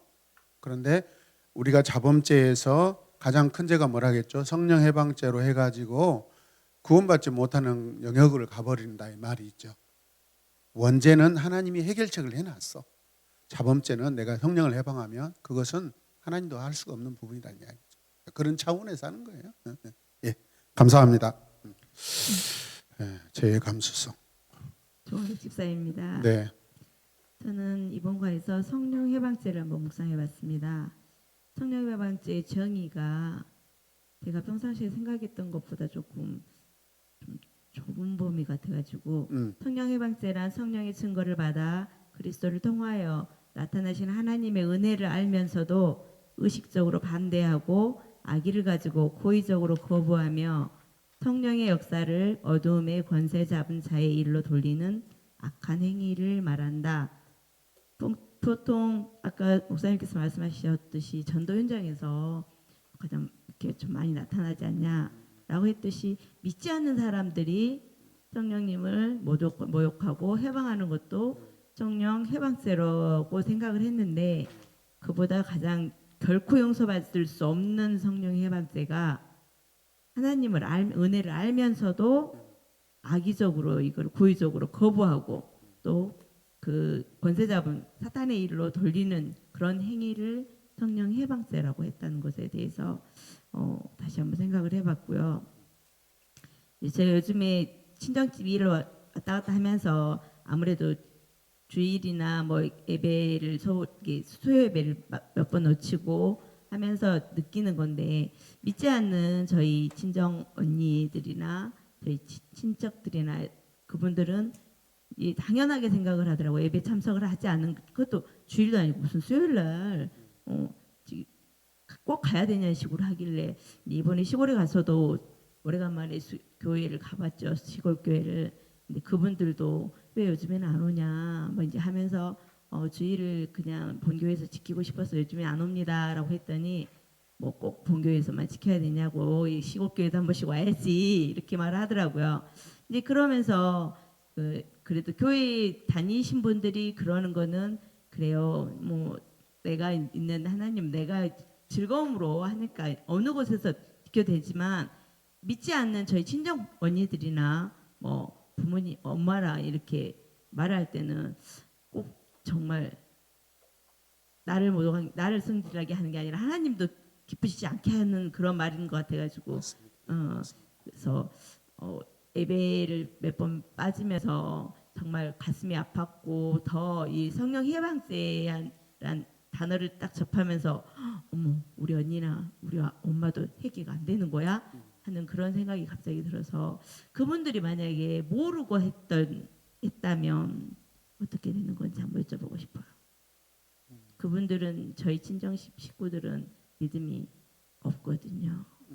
근데 엄청 어차피 저기 믿음이 없으면은 이제 그 지옥을 예약해 놓은 상태잖아요. 어쩔 수 없죠. 그런데 이제 가만히 둘 수는 없잖아요.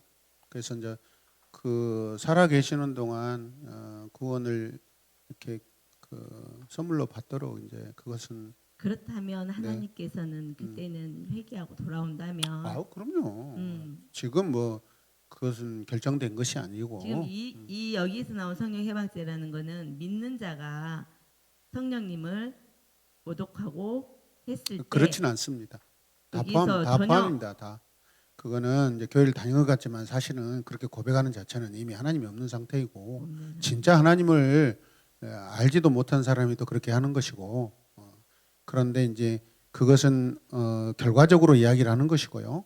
결과적으로 이야기하는 것이고 성령 예방죄를 언니들은 지금 그 구원의 가능성은 있죠.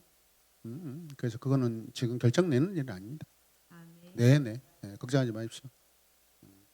그래서 이제 그걸 가지고 오늘 성경을 보니까 엄마, 언니 지난번에 나 만났을 때 이야기하는 것이 가만히 보니까 성령 예방죄더라. 이거는 지옥 가는 일이다. 빨리 회개해야 된다. 네, 그렇게 이제 복음으로 이제 권면을 해드려야죠. 네. 네, 양명 집사입니다. 죄에 대한 우리의 태도 내용을 보면서 죄의 깊은 뿌리를 조절해 주세요. 죄의 깊은 뿌리를 이해하라라고 말 보면서 우리 모두는 다 죄인이기 때문에 다른 사람들을 정죄하는 거에 대해서 정죄할 때가 사실 많이 있는데 그런 부분에 대해서 그때마다 회개를 더 해야 되겠다라는 생각을 했고 그리고 우리가 하나님을 의지할 때만 우리가 죄로부터 이렇게 자유해질 수 있을 거라는 그런 생각을 했습니다. 그래서 우리 삶에 모든 것의 기준이 되는 하나님을 더욱더 의지하는 삶을 살아야 되겠다라는 생각을 했습니다. 네, 감사합니다. 우리가 지금 관계적으로는 죄인은 아니죠. 구원받았으니까 자녀이잖아요. 그런데 이제 우리가 신앙의 겸손의 그 상황에서는 우리가 늘 주님 제가 죄인입니다라고 이렇게 고백할 수 있는 것이고 그런데 이것을 혼돈하지 않았으면 좋겠어요. 진짜 이렇게 주님 저 죄인입니다. 죄인으로서 죄인이다라고 고백하면 안 되죠. 죄인이었던 우리를 구원하셨던 주님이시잖아요. 지금은 우리 죄인 그렇죠? 양매집사님 그러죠. 하나님 자녀이고 우리 다 하나님 자녀니까 이런 부분들 이렇게 하나님 앞에서 우리가 겸손한 고백으로서 죄인이지 그렇습니다. 네. 김예빈 청년입니다. 저는 오늘 120페이지에 원제 두 요소 중에서 세 번째 부분에서 전적 무능력이 가장 기억에 남는데요. 오늘 여기서는 전적 무능력이 인간이 이제 자기 힘으로 하나님 말씀에 순종하거나 하나님을 사랑하는 자리로 나아갈 수 없는 상태라고 되어 있는데, 저는 오늘 교리대학에서는 원제 결과로 말하고 있지만 그냥 저희가 거룩하지 않으면 나올 수 있는 충분한 모습이라고 생각이 드는데요. 왜냐하면 제가 생각했을 때도 이런 순간이 종종 사역을 하다가도 찾아오는 것 같아요. 불과 며칠 전만 해도 아빠랑 또 다투면서, 분명히 사이좋게 지냈다고 결단했는데 아빠랑 다투면서 아 진짜 다른 교회 가서 사역하고 싶다 이렇게 든 생각이 한두 번이 아니거든요. 근데 사실 이런 진심입니까? 근데 당연하죠. 그럼 제가 가짜로 말하겠습니까? 진짜 다른 교회 가고 싶은 생각이 얼마나 많은데 다른 목사님을 섬기는 게 더 쉽겠다라는 생각이 수도 없이 드는데, 오늘 김혜빈 청년이 아무리 그런다 해도 저는 아유 저 그러진 않은데. 아니요 저 그럴 것 같아요. 저는 하나님의 아니요, 저 마음으로 그럴 것 같아요. 바라보는데 그렇지만 저는 버리지 않습니다. 그런 생각이 옳지 않은 거고, 뭐 아빠가 중요한 게 아니라 하나님 앞에서 제가 그런 모습이 옳지 않은 거기 때문에 그러면 안 되는 거고, 그러면서 충분히 이런 마음, 그러니까 좋지 않는 마음이 시도 때도 없이 드는데, 이런 마음을 정리할 수 있고 해결하고 회복할 수 있는 이유가 계속 교회를 나오고 있고 말씀과 찬양과 기도로 공급을 받고 있기 때문에 이런 마음을 잘 정리할 수 있다고 생각을 해요.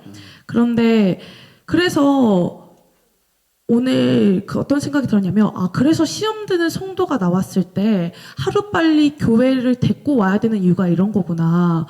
그렇지 않으면 이런 시험 드는 마음이 증폭이 되고 하나님을 사랑하는 자리를 나올 수 없게 되고 결국 하나님에 대한 의지가 사라지기 때문에 시험 드는 상황에서 하루빨리 교회에 데리고 와야 되고 교회를 결석하는 일이 없도록 해야 되는구나라는 생각이 들었고요.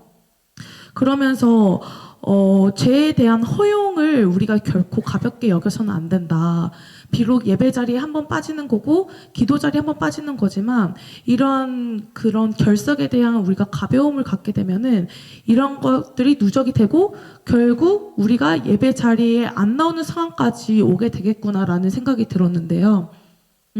그렇게 생각해 보니까 저도 한동대 안에서 친구들이나 안 믿는 친구들과 만나고 보면 되게 교회 안에서 예배를 한번 빠져도 되지 않냐, 뭐 리허설 한번 빠져도 되지 않냐라는 권유를 되게 많이 받게 되는데, 우리 교회가 오히려 이러한 엄격함이 있기 때문에, 그래도 주일 성수에 대한 엄격함, 리허설에 대한 엄격함이 있기 때문에 이런 시험이 더 적고 이런 성도들이 잘 없는 거라고 생각해서 오히려 이건 우리 교회가 갖고 있는 강점이 있겠다라는 생각도 들었고, 또 앞으로 계속해서 저 스스로도 철저하게 지켜야 되는 예배 자리에 대한 하나님에 대한 태도라고 생각을 했습니다. 감사합니다. 발표가 되게 좋습니다. 네, 맞습니다. 제가 목회를 하면서 이렇게 시험 든 성도들을 신방해 보면은 가서 이렇게 친근하게 이렇게 안아드리기도 하고 손잡고 기도해 주면서 땡기면은 좀 져주는 척을 하셔야 됩니다. 여기 앉아 계시는 분들도 한번 해보실래요? 제가 손을 딱 땡깁니다. 가시죠 그러면. 네, 이래야지. 거기서요 자존심 한다고 괜히 똥꼬집으로 딱 눌러 앉아버리잖아요. 끝나요 이제. 진짜요. 잘 기억하십시오. 우리 언제나 시험들 여지가 있습니다. 진짜 저는 감사해요. 저는 목사여서 지나친 책임도 아니고 예배 인도자여서 그런 생각 자체를 안 하고 사니까 저는 또 그것도 감사하지만, 누구나 시험들 여지가 있다는 생각합니다. 근데 가서 팀장님이 땡기고 우리 같은 집사님들이 가서 이제 갑시다 집사님. 그때 일어나야 됩니다. 안 일어나면은 못 이긴 척하고 와야 돼. 아시겠죠? 그래서 제가 딱 손 잡으면 하면서 시작. 이 굉장히 중요한 요소입니다. 그 성령 해방죄는 결과가 여기서 아예 그 회개에 대한 회개를 거절을 한다고 돼 있거든요. 저 진짜 이게 회개가 거절이 되는지 궁금했어요 아까부터. 아까 조광도 이사님도 이 질문을 하신 것 같은데 복음서에 보면 성경을 보자고요. 성경을 보자고요. 우리 이야기하지 말고 성경을 보면 성령을 해방한 사람들 누굽니까? 복음서에서 종교 지도자들. 이단. 뭐 이단이요? 유대인들, 사두개인들, 바리새인들, 장로들. 이단도 해당되지 않아요? 아니 이단까지 이야기하지 말고 복음서 안에서만 이야기해 보자고. 예수님 그 내러티브 안에서 보자고요. 예수님을 반대한 사람들이 누구였냐고요? 종교 지도자들, 바리새인들, 사두개인들, 서기관들. 주님을 반대하고 주님의 사역을 반대하는 것이 성령 해방죄예요. 하나님의 일이에요, 이것은. 주님의 일이 아니라 하나님의 일이에요. 무슨 말씀인지 알겠죠? 자, 그래서 그분들은 뭐죠? 구원을 받았다라는 말이 거의 많이 쓰임 받지 않아요. 복음서에 물론 그 유럽과 서아시아로 흩어져서 유대인들이 흩어져서 디아스포라들이 구원받은 대부분 구원받고 이방인들도 구원받지만은 또 반면에 가장 주님 사도 바울을 반대하고 마치 성령 해방죄를 짓고 있는 자들은 대표적으로 유대인들입니다. 그래서 그들은 구원을 못 받습니다. 지금 이스라엘이 그런 상황입니다. 뭐 다른 민족도 마찬가지지만 성령의 해방죄라는 것은 근원적으로 하나님이 하신 일을 대적하고 부정하는 거예요. 그럼 결론은 똑같죠. 결론은 똑같아요. 종착지는 똑같습니다. 그런데 여기서는 결론을 이야기하지 앞으로의 가능성을 열어놓고는 있어요. 아까 여기도 말씀하셨잖아요. 언니하고 어머니. 그런 자들은 성령 해방죄를 저질러서 회개도 거부한다. 근데 사도 바울이 회개를 거부했던 사람 아닙니까? 근데 하나님이 특별한 은혜를 베푸시잖아요. 다메섹 도상에서 그냥 찾아오셔서 주님이 만나 주시잖아요. 이런 특별 은총이 있다고요. 우리의 구원은 그래서 특별 은혜라고요. 우리 교리를 공부할 때 우리 구원은 특별 은혜예요. 일반 은총이 아니라 특별 은총이라고요. 구별을 한다고요.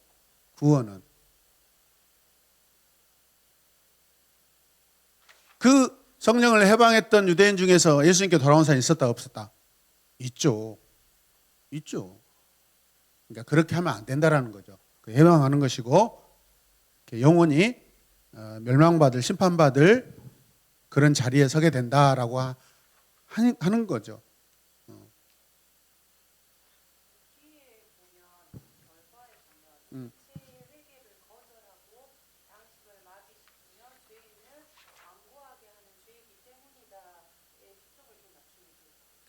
그래서 우리의 구원이 그런 사람에게 구원이 스스로 오겠어요? 아니죠. 주님이 찾아가 주셔서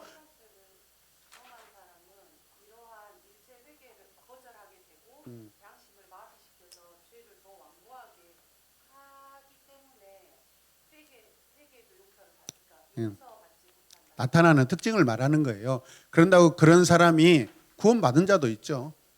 하나님이 일방적으로 찾아가서 또 그런 사람을 하나님의 영광을 위해서 구원해. 저도 옛날에 성령 해방죄 안 지었거든요. 그렇죠. 우리 아버지도 옛날에 저 데리고 이렇게 논에서 일하다가 저 밑에 이렇게 교회에 있는 마을에서 통 땡땡 울리면 야 교회에서 돈 가져오라 한다. 성령 해방죄 예를 들어서 이제 아마 교회를 비방하고 모욕하고 그런 모습이죠. 그런데 그분이 돌아가시 직전에 아멘 하고 다 주님 영접했는데. 그러니까 특징들이 그거란 이야기예요. 특징들이. 지난주도 놓치더만 또 놓쳐요. 이렇게 말씀을 잘 붙잡으시길 바랍니다. 이해돼요? 이거는 성령 해방죄를 행하는 사람들이 나타나는 특징들이 그거라는 거예요. 회개도 못해요. 회개도 못해. 회개에 이르지도 못하고 자기도 회개를 거부하고 있고 회개도 안 돼버려. 그래서 구원은 주님만이 하시는 거예요. 예. 그게 은혜잖아요. 그걸로 내버려 두시지 않잖아요. 모든 사람에게는 구원이 열려 있습니다. 그런 줄 알지라도. 네, 그 다음에 네, 장봉 집사입니다. 오늘 하나님의 존재를 알지 못하면 회개할 수 없다. 100% 공감하면서 회개할 수 있는 하나님의 자녀됨이 너무나도 감사한 시간이었습니다. 죄에 대한 우리의 태도를 보면서 제 깊은 뿌리를 이해하고 즉시 회개하면서 또 함부로 정죄하지 않는 형제나 신앙과 믿음 안에서 방해자가 되는 가로막이나 걸림돌이 되지 않는 그런 자녀가 되기를 소망하게 되면서 성령 하나님의 힘이 아니면 죄에 대해서 어떤 태도도 취할 수 없는 회개할 수 없는 그런 회개할 수 없는 불가능한 불신앙의 상태로서 연약한 존재인 것을 제가 깨닫게 되면서 하나님의 통치권에 그동안 얼마나 많이 순종하며 살았는지 되돌아보는 시간이었습니다. 그 죄에 대해서 민감하게 반응하기를 원하고 죄에 대해 오늘 배운 대로 이해하고 회개하면서 함부로 정죄하지 않는 하나님 통치권에 순종하는 자녀가 되기를 결단합니다. 그리고 신명기 6장 5절 말씀 마음과 뜻과 힘을 다해 하나님을 24시간 사랑하기를 결단합니다. 감사합니다. 자, 제가 보충 한 번 더 할게요.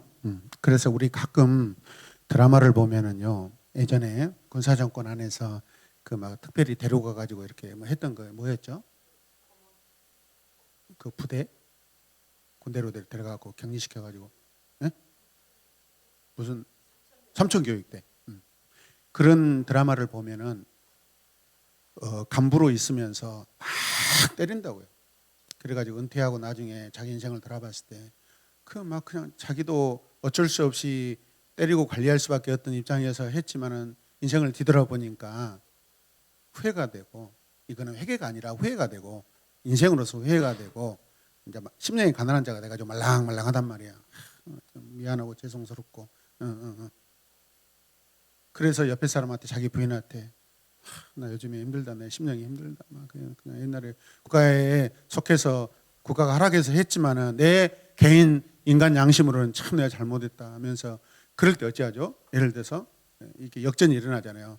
여보, 그러면 우리 교회가 하나님 앞에 회개합시다.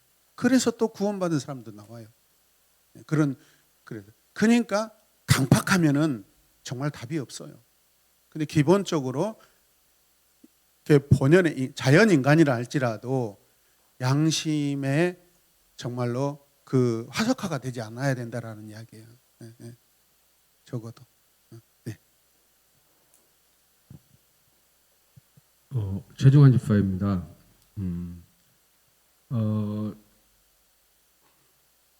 원죄와 자범죄에 대해서 많이 배웠고, 근데 이제 제일 기억에 남는 거는 그 과정에서 구원받은 이후 삶이 예수 그리스도 안에서 성령으로 계속 성화되어 가려고 정말 내 의지를 하나님께 드린다는 것, 그 말씀이 제일 많이 와닿았습니다. 왜 그러냐면은 원죄는 120페이지 N2에서 2번 원죄는 선천적이고 그리고 자범죄는 후천적으로 일어나는 죄이기 때문에 이 원죄에 대한 이 선천적인 부분들이 내 안에 해결됐다 하더라도 내재되어 있는 상태에서 그거를 이 원죄를 통해서 악한 마음이 항상 내 마음에 내재되어 있기 때문에 이 자범죄를 범하게 되는데요. 이 자범죄를 범하면서 121페이지 보면은 자범죄는 직접 행동으로 짓는 외형적 범죄와 내면적 범죄, 이 마음속으로 이 짓는 이 범죄 또한 엄청 크다고 생각하고 있거든요. 근데도 정말 이 마음속으로 짓고 있는 죄, 의심, 교만, 질투, 증오, 탐욕, 음욕 등 이런 부분들은 남이 안 보니까 이건 보이지 않는 내 마음 안에 내재되어 있는 것이기 때문에 정말 쉽게 이 마음적으로 짓는 범죄로 인해서 무너지거든요. 그러면서 이걸 내가 구원받은 삶이라면은 내가 이거를 죄를 알고 있어요. 알면서도 정말 회개할 의지가 없다라는 거. 왜? 나만 아니까. 또 여기에서는 또 하나님을 또 외유로 둡니다. 이게 어떻게 보면 제일 큰 문제라고는 좀 생각을 해봅니다. 하나님은 저를 아무리 내가 마음속으로 생각하고 있는 모든 부분도 다 알고 계시는데 하나님을 외유로 두고 사람들에게만 안 들키면 되지라는 그 마음 때문에 모르겠지 하고 넘어가 버리는데 이런 부분에서 즉각적인 회개가 들어가야 되는데 이런 부분은 죄에 대한 우리의 태도에서 죄의 깊은 뿌리를 이해를 해요. 이해는 하는데 이 즉시 회개하는 이 마음이 정말 저도 부족하다고 생각합니다. 이런 부분에 대해서 오늘 원죄와 자범죄에 대해서 더 깊이 생각해보고 내 마음속에 있는 것들 구원받은 백성으로서 내가 지켜나가야 할 이 마음의 불량함들 이런 부분도 하나님께 바로 회개할 수 있는 사람이 되기를 원합니다. 아멘. 그래서 구약에서의 죄는 드러나는 것을 죄로 여기거든요. 근데 신약에서는 어떻게 하죠? 내적인 심령의 죄도 다 죄로. 왜 그러죠? 성도 안에 하나님이 들어와 계시기 때문에 그게 다릅니다. 그래서 사람들이 지금 이렇게 보이는 죄만 죄라고 여기고 그거를 심판하는 것은 그것을 이제 신앙적으로 보면 그건 율법적인 그런 신앙. 그러니까 내면적 할례를 받은 사람들은 그리스도인들이죠. 외면적 할례를 중시 여긴 사람은 율법적인 구약에 머물러 있는 그런 성도들. 네. 뒤에서 오겠습니다. 네, 전창수 집사입니다. 네, 저는 제가 오늘 올바르게 깨달았는지 모르겠는데 그 시험에 든 자보다 시험을 들게 한 사람이 더 좀 더 악하게 느껴지는 시간이었고요.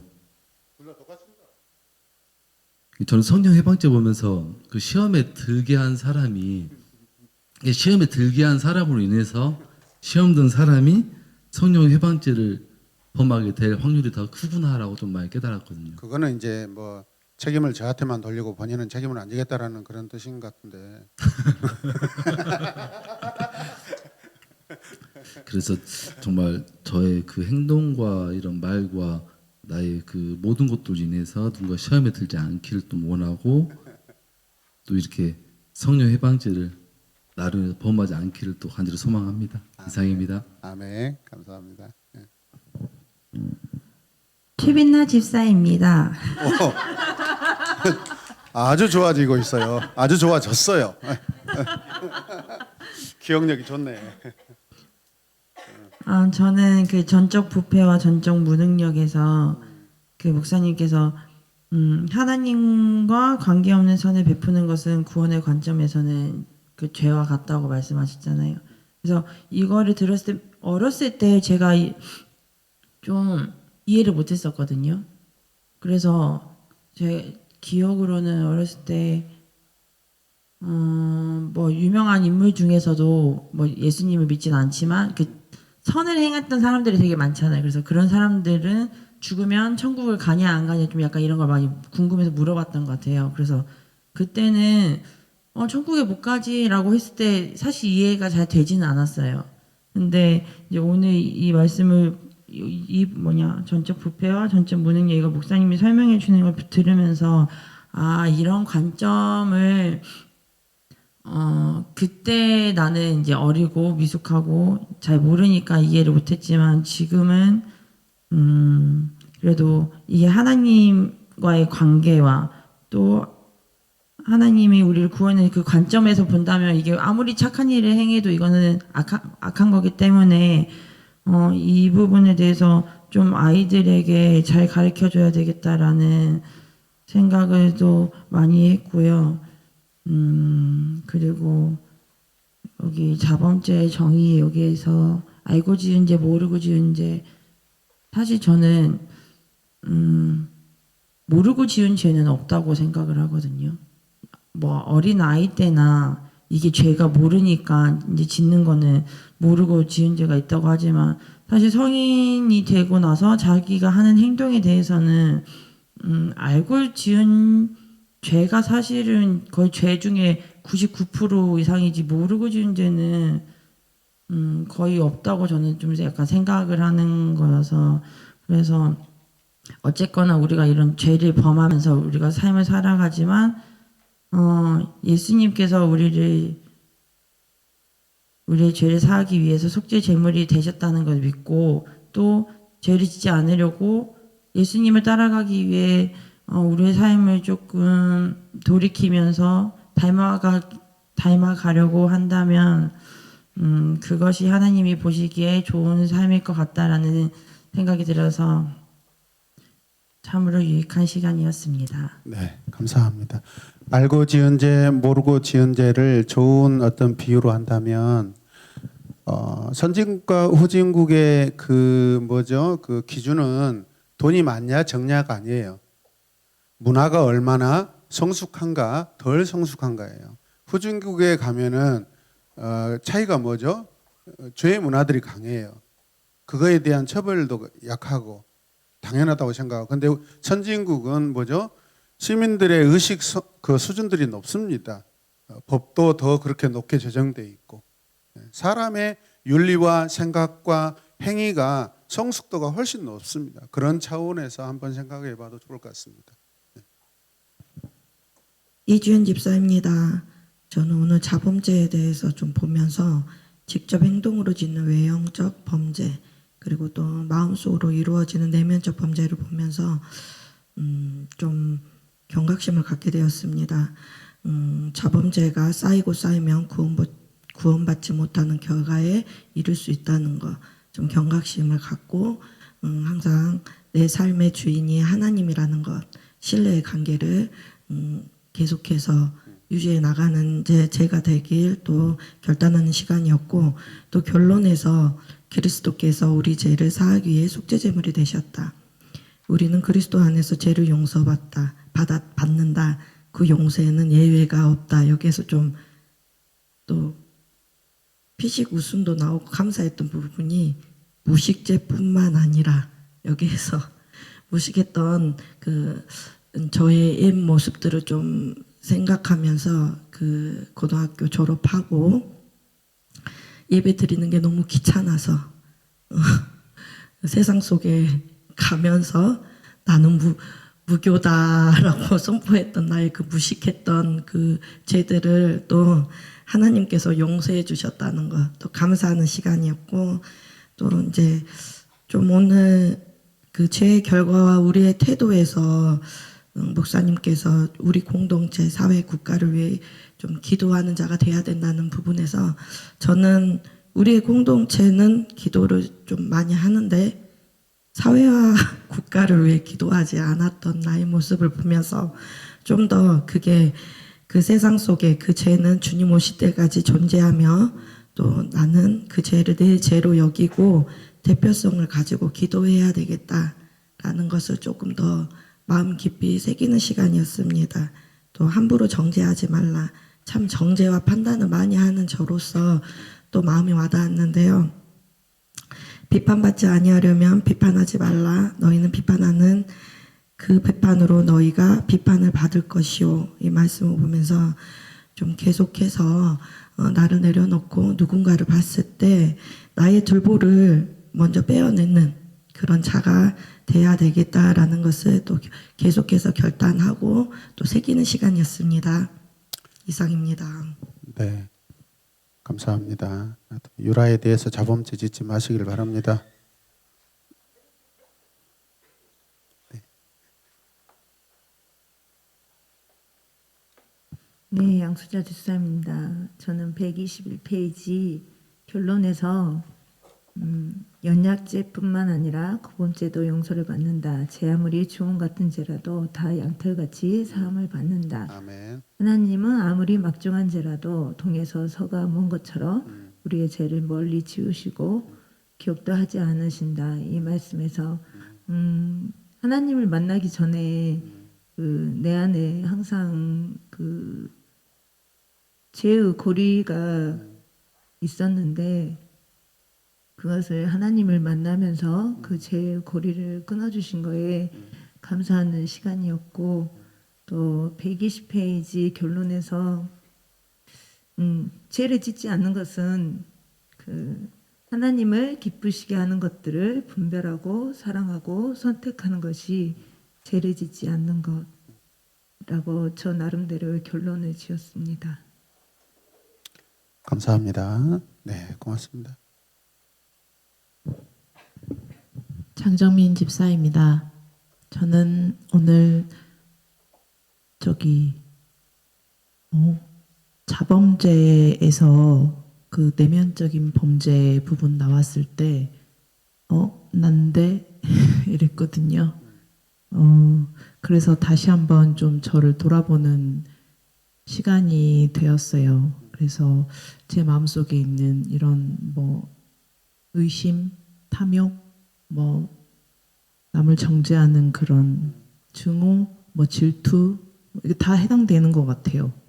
그런 것들을 조금 내려놓고 제가 그래도 하나님께 감사와 회개와 감사로 나아갈 수 있게 해달라고 하는 시간이 되었어요. 그리고 내 허물을 먼저 보고 남의 허물을 먼저 보기보다는 내 허물을 먼저 보고 남을 정죄하지 않고 저에게 딱 필요한 부분인 것 같아서 마음에 많이 와닿는 시간이었습니다. 그리고 저의 그 심령이 진짜 돌처럼 단단해지지 않고 마이쮸처럼 말랑말랑해질 수 있도록 또 새롭게 새기는 시간이 되었던 것 같습니다.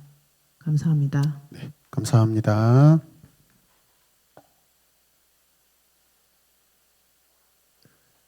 김지은 청년입니다. 120페이지를 보면서 인간은 원죄로 인해 전적으로 부패하고 무능력한 존재이기 때문에 하나님을 사랑하는 자리로 나아갈 수 없다라고 나와 있었지만, 그럼에도 불구하고 내가 하나님을 알고 주님이 기뻐하시는 것들을 선택할 수 있는 마음들을 허락하여 주심에 감사했습니다. 때때로 우리가 죄에 노출되어 고의적이든 적극적이든 죄에 가까워지려고 할 때가 있는데, 그럴 때마다 우리의 인생 가운데 주님이 함께 하시지 아니하면 한계가 있음을 늘 기억하고 하나님께 기도함으로써 이겨낼 수 있도록 나의 마음과 하나님과의 관계를 잘 지켜나가길 결단합니다. 아멘. 감사합니다. 이승명 청년입니다. 저는 121페이지 자범죄 결론에서 하나님은 아무리 막중한 죄라도 동에서 서가 먼 것처럼 우리의 죄를 멀리 치우시고 기억도 하지 않으신다라는 말씀을 보면서 하나님이 이렇게 죄를 멀리 치우시고 기억도 하지 않으신데 저는 계속 죄로 가려고 하는 이 습성을 아직도 버리지 못함을 회개합니다. 그래서 하나님이 이렇게 하신 것처럼 나도 이제 죄에서 멀어지고 죄를 치워버리는 그런 청년이 되도록 결단합니다. 네, 감사합니다. 지난주 수요일 날 제가 조금 그 설교 시간에 제 어투가 제일 아주 강했던 것 같아요. 근데 사실은 제가 의도적이지는 않았고요. 제 마음 속에 좀 전달을 잘해야 되겠다라는 게 의지가 좀 있었는데 그게 좀 이렇게 저도 모르게 좀 이렇게 좀 많이 확장됐던 것 같아요. 그래서 여러 한 세 분을 통해서 이렇게 소식을 들었어요. 우리 가족에서도 한번 이야기했고, 그 다음에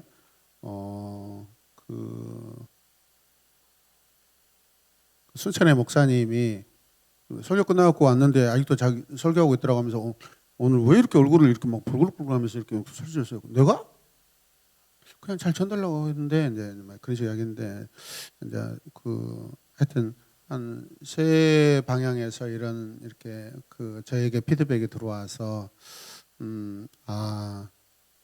절제하고 조심해야 되고 그래도 하지 말아야 되겠다라고 제 자신을 이렇게 돌아봅니다. 또 이렇게 혹시라도 이렇게 그 말 때문에 이렇게 뭐 속상하고 또 그런 분들에게 하여튼 죄송하다고 말씀드리고 싶고 내일은 아주 부드럽게 이렇게 이야기하겠습니다. 예, 기도하겠습니다. 하나님 감사합니다. 우리를 이렇게 사랑하신 하나님 감사합니다. 하나님이 우리를 사랑하신 만큼 우리도 하나님을 더 사랑할 수 있도록 하나님 도와주시고 늘 인도하여 주시옵소서. 예수님의 이름으로 기도드립니다. 아멘. 감사합니다. 네, 수고하셨습니다.